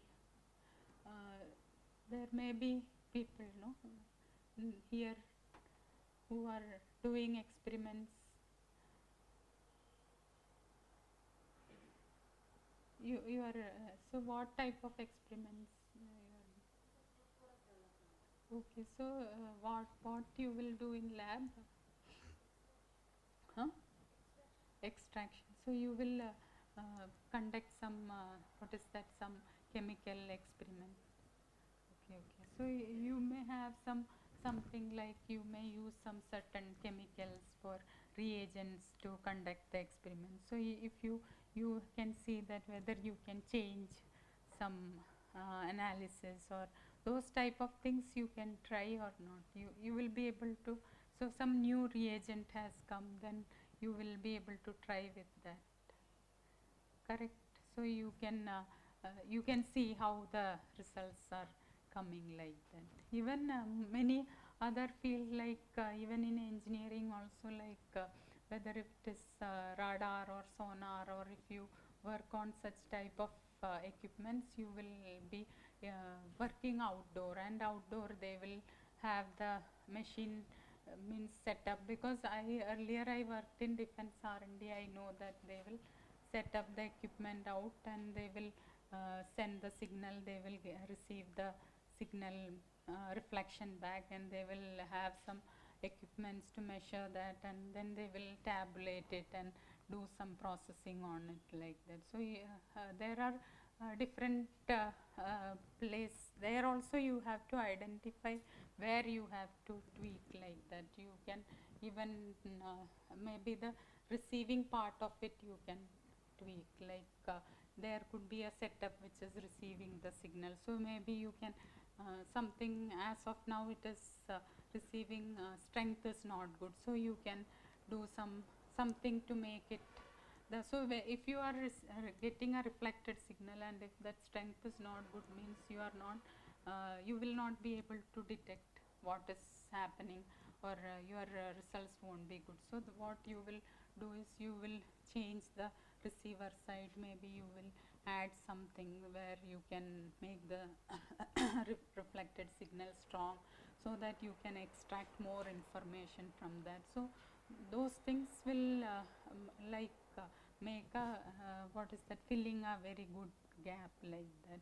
And even in the transmitter side you can make a change, like when you send the signal, how strong it is, and how you can means it can suppose it is sending at a particular frequency, so those things you can change, so you will get a better receiver signal like that. So that type of different analysis you should be ready to do. Then you will be able to get a better what is that paper, or maybe you will have better results to project in your paper.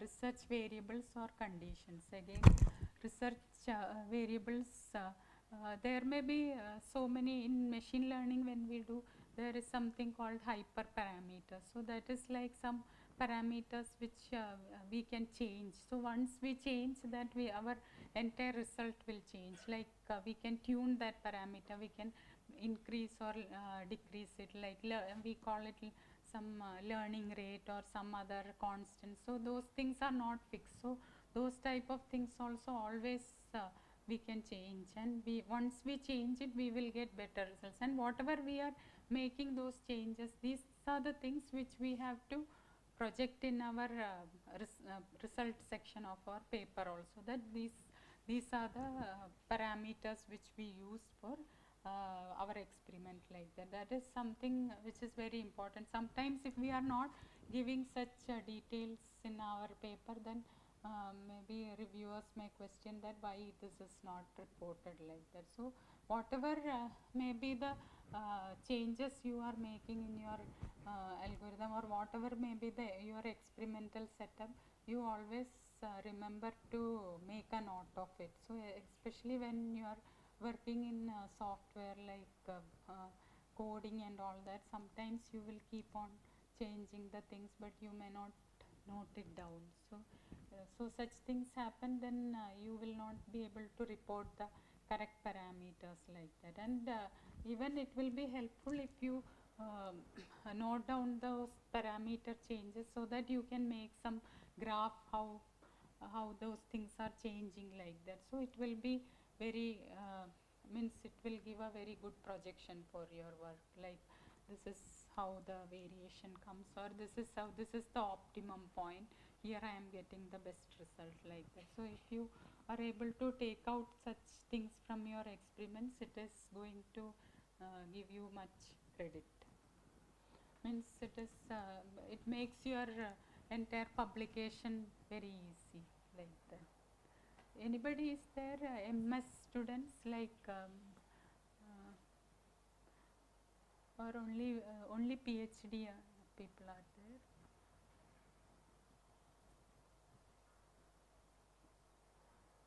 Like all are, some of you are students, no?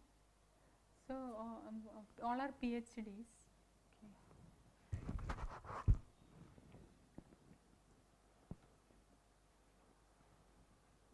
Okay, conveying the gaps. So generally these are some of the like these are some lines where you can understand. Here they are mentioning about gaps. So when you see such lines coming in the paper, you can understand they are mentioning about the gap. So this is like has not been clarified, studied, reported, or elucidated. Further research is required or needed. Is not well reported. Suggestions for further research. Key question is or remains. It is important to address. Poorly understood or known. Lack of studies. So it is very important that you have to read the paper so carefully that you identify such points from the paper, and you identify that they are mentioning some gap which is there in the literature like that. And mostly this is the case, but when we write our paper, we will not mention what is gap in our analysis like that. That is generally we will read others papers and we will identify what is there yet, but there is no trend like we will write our, but sometimes very rarely you can see there is a discussion section in the paper. So suppose the discussion section is there, means you can just go through it very what is that, very nicely they might have put up there like this type of some small gap is there, but this they will project it as this is our future work like that. So this is going to be our future. So when you see that future work section, means you can clearly identify they are having there some gap like that. So that is what is means current paper. So current paper gap you will get it from that, but somehow all papers may not have that discussion section, because papers will generally have a page restriction. Sometimes it is 4 pages, means you can't expect that, but if it is some 8-9 pages paper, means mostly you can see some discussion section, and you will be able to get analyze the gap. Okay, this is some example. So this I got from some papers, so I gave the reference also here. So it is you can read the text. So here you can see what they are mentioning, like evidently there is no commonly agreed theory behind knowledge transfer. This causes difficulty in understanding empirical results, in developing new methods in more principled way. In this paper, so they are here they analyze some certain number of papers, they put it in the background and related work study, and then they are summarizing here it, like evidently there is no commonly agreed theory behind knowledge transfer, and this causes difficulty in understanding empirical result and in developing new methods. So they put that in a very polished manner, what is the gap like that. So it is mostly it is very good to do the literature review section or background. You write everything, and before you write about what is proposed by you, you can just summarize nicely and write whatever. So there you will not be pinpointing to anybody, but before that pinpointing everything has happened. So before that section everything you will tell about all reviewed papers, and then you will summarize this. This is all. So in summary, this is, or whatever way you want to start, you can start it, and you can mention that this is not available, or this is not done, or this is not addressed till now, and so this so we are proposing this like that, so that that part has to very clearly come in the paper, so where you summarize and bring that we propose this like that. And then nowadays I think there is one more section which after this summary and what is proposed you are writing, and next you will write your main contributions like that. So most of the papers, if you see, they will be writing their 3 contributions, 3 or how much ever, but mostly we see up to 3 like that. So they will write, so the main 3 contributions from this paper. So you should very clearly identify what is the main contribution like that. So you have to be should have clarity in that. So it will in the beginning of the paper, like when once you that finishing of literature review part itself, it will give very clear idea to the reviewer what is there in this paper. So you have to write it clearly. The main contribution in this paper is then 3 bullet points like that, or 1, 2, 3 like that you can put and write, like this is a new algorithm or a new architecture, or whatever you want you can write like that, or a new experiment, new. Sometimes even people introduce new data sets also, like then in that case that entire data set will belong to them. They might have conducted some experiments, maybe it might take years together, like they have to gather that much of data. So that too, data collection is a very tedious process, like they may have to conduct some experiments, or sometimes they may have to go from one place to another, and sometimes even suppose if it is an image data set and all different type of different locations, they may have to take images and all that. I think even companies like Google and Amazon and all, they do something called crowdsourcing like that. So they will means anybody, like everyone can contribute to their data, like you can, even we can, like even the what is that GPS information and all, like anybody can share the coordinates and what is the traffic situation and all that. Same way I think even images also, like they accept like any specific locations or specific things like that. So some very big data sets in machine learning, they form by this technique of crowdsourcing like that. So it is contributed by crowd, because otherwise it may take very long years for somebody to collect that much data and make it happen. But in each field it will be different, like how you mentioned your things will be like a laboratory experiment, so you have to conduct it. It is a slightly more painful process that you have to some do it yourself like that. So this here another this one you can see. Unfortunately, applying this idea to continual setting is not straightforward due to at least 2 reasons. So they use these type of words there. So unfortunately, evidently, or what is that? Something which is mentioned here. No, it is not addressed. It is not studied, and all these type of words, those things you have to identify, and then you understand the gap is there like that. And yeah, so this is here you see, so this also is another word, however. However is there, means I think you can understand they are telling about some summarizing and mentioning some gaps. So they will tell everything and then tell that however this method is not addressing this issue like that. So there you will understand, so it is not addressed, so you can do the job like that.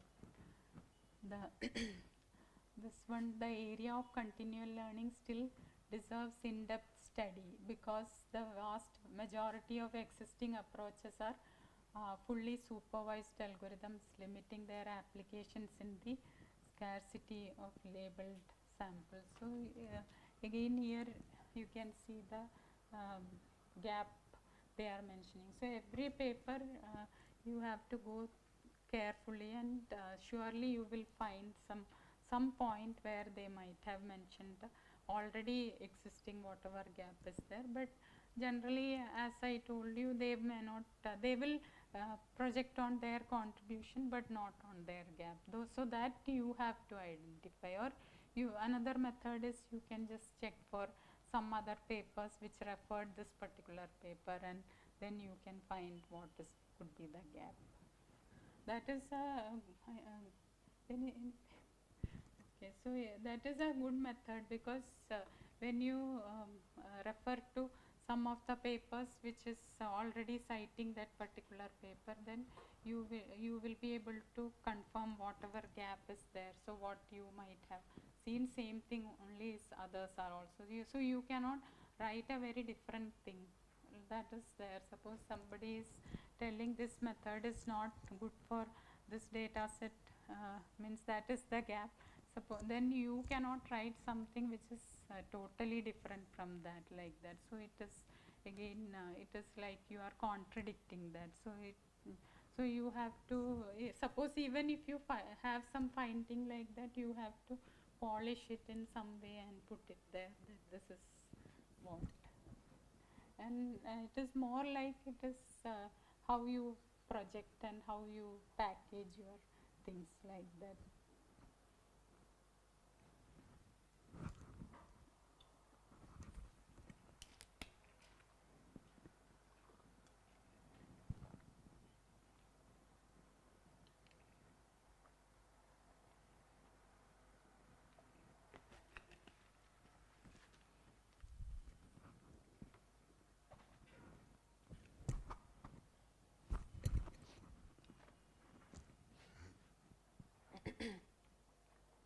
Shortlisting the reviews. So this is my some personal formula, that is triple R formula. So it is like it is very simple thing. So it is, you have to see relevance, recency and renown. So you when you say relevant, so this I think may be very clear, this definition. So relevant means I think you have to see the topic wise, it has to be very close things you have to select. Like suppose you are working in a particular field, whatever this one you select, it has to be very closely matching. It cannot maybe in the beginning you can give some stories about other things or whatever is available, what is tried, what is not tried. But when you come to the baselines, or when you comparison baselines, when you select, it has to be like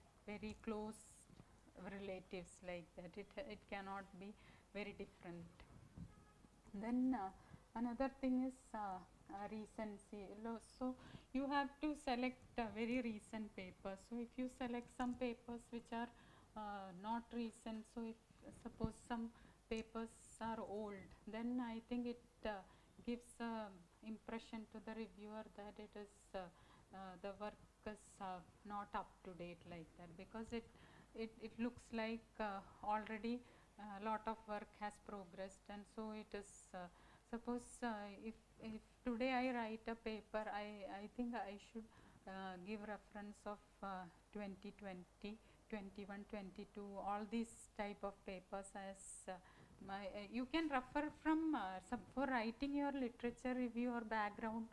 In that you can refer even older papers, like 2012 also is fine. But when I compare my work with some other work, there you have to be very specific that you select only the recent ones. You don't go for old ones. Suppose you select some 2012 and 2014 ones, then you will see that mostly reviewer may suggest that it is this work is not making a fair comparison. It is a very it is compared with very old technique, and they may many times they may mention sometimes they might be mentioning their own papers also, and they will write that this is not compared like that. So it may be a recent work done by them, so they will pinpoint that, and that they will tell, okay, you compared all these things, but this is not compared like that.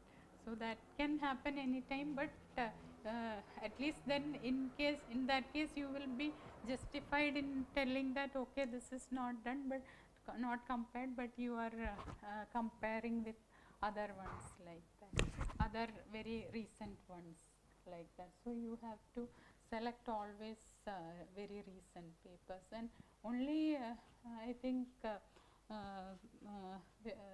different, this one can happen only if you got some, what is that idea which is non-existent, or maybe it is never tried, no parallel is there for you to compare, then okay, you selected a old work which is most means very closest to this, that is okay. But suppose it is not like that, it is a very progressing field and lot of literature is available, you should focus on selecting only the best recent ones like that.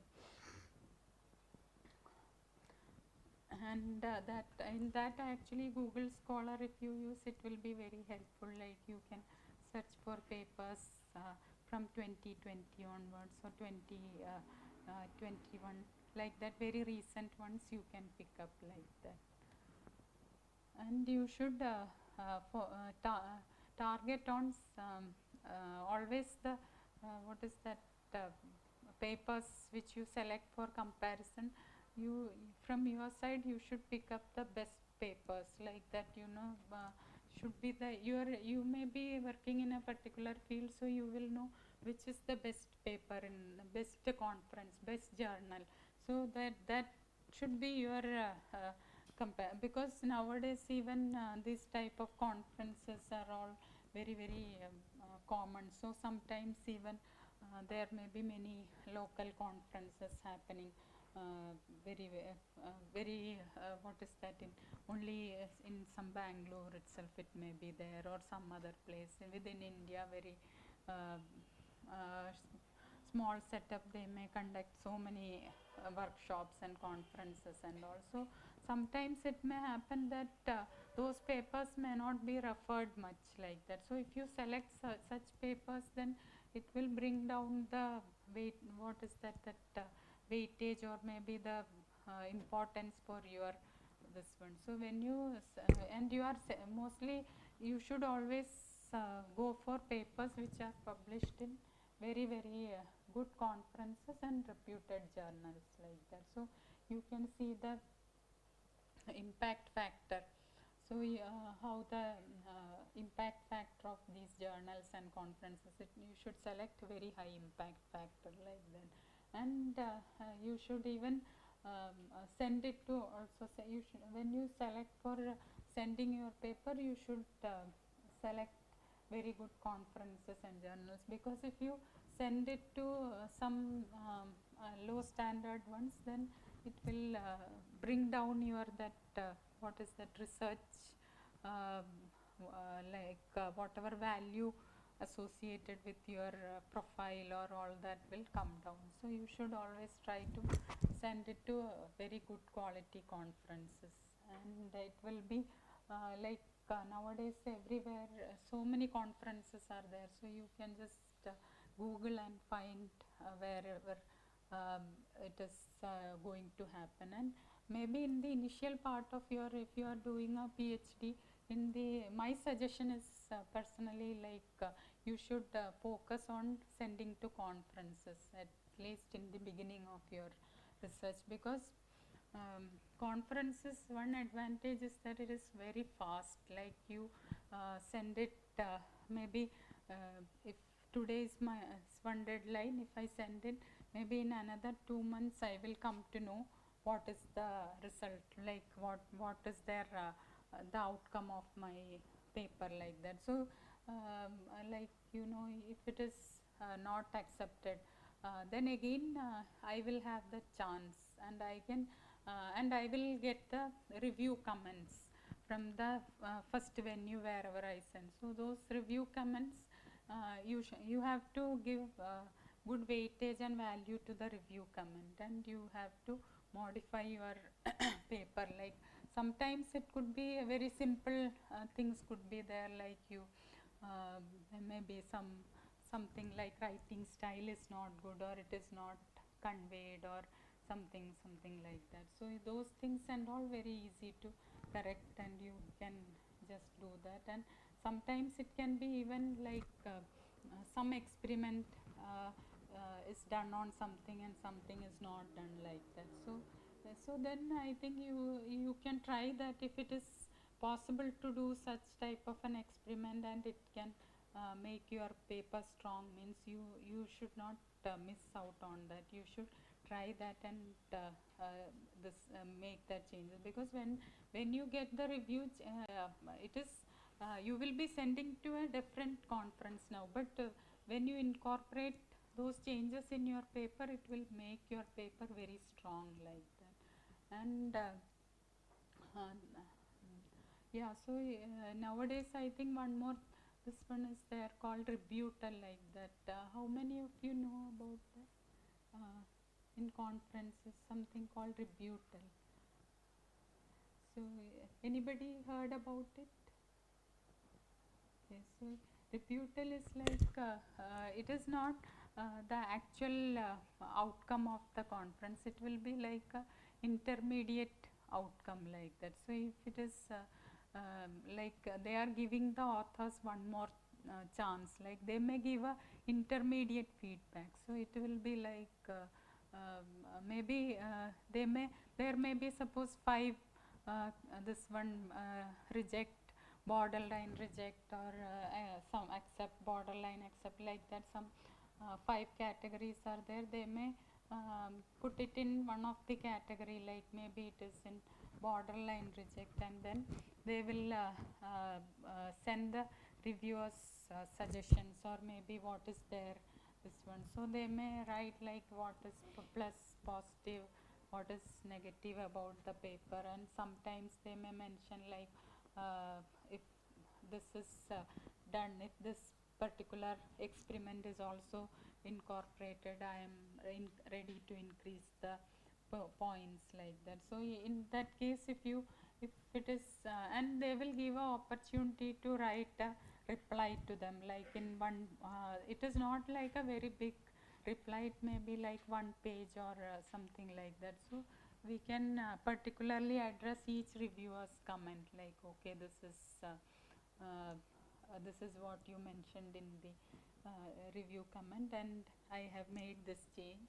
Or maybe sometimes they may tell this experiment has to be conducted, like that, but sometimes due to lack of time it may not be possible, because this rebuttal happens very quickly, like once they give the outcome, maybe within some 2-3 days time you have to reply for that. So you won't be able to do a new experiment, or tabulate the results for a new experiment. So in that case you have to mention like this will be done in the what is that, final camera ready print, this will be incorporated, or something like you have to give some positive reply to that, like you outright you cannot say no like that. Maybe sometimes only some particular things, if they ask, like suppose they may tell you didn't refer to this particular paper, like that, maybe it is their own paper which we didn't refer, like that. So those things I think you can, if it is now it may not be possible for you to refer to a new paper and do the full experiment, so there you can mention like we have referred to another very recent paper, or similar recent paper, like that. So those type of things you have to do in a positive way, so that you get good comments, like that. And if once in rebuttal happens, if they satisfy with our answers, then sometimes they may increase the point, like if it is in the borderline reject, they may make it to accept, and paper may get accepted like that. So these are some recent things which is happening in these conferences. Like journal, you should go for mostly like at the towards the end of the PhD, because it takes lot of time. Like once you send for a journal, it takes maybe 6 months, more than 6 months also it takes for that review process. So you maybe keep on waiting for that, but and it takes lot of time. Means journal is always good, but what is that, your maybe you might be planning to finish in some 4 years, or you will have a plan, so it will cross that. So you have to initially, at least you should target for some good conferences, at least 3 4 of them. Any restrictions or any requirement is there for you all, like how many papers you have to publish? 2, okay. Huh?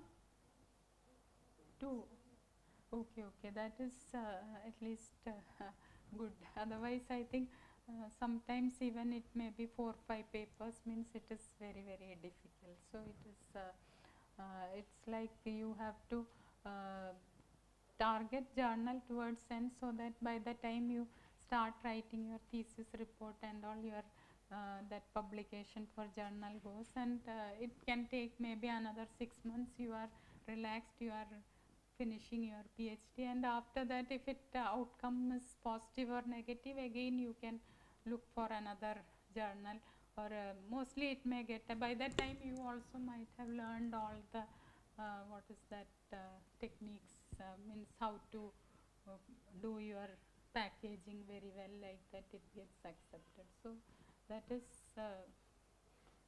is how you have to target. This is my personal opinion. That is nothing to do with whatever like no what is that this one, like you, it is up to your own wish. This is just I told from my point of view, like that. This that could be a good approach, like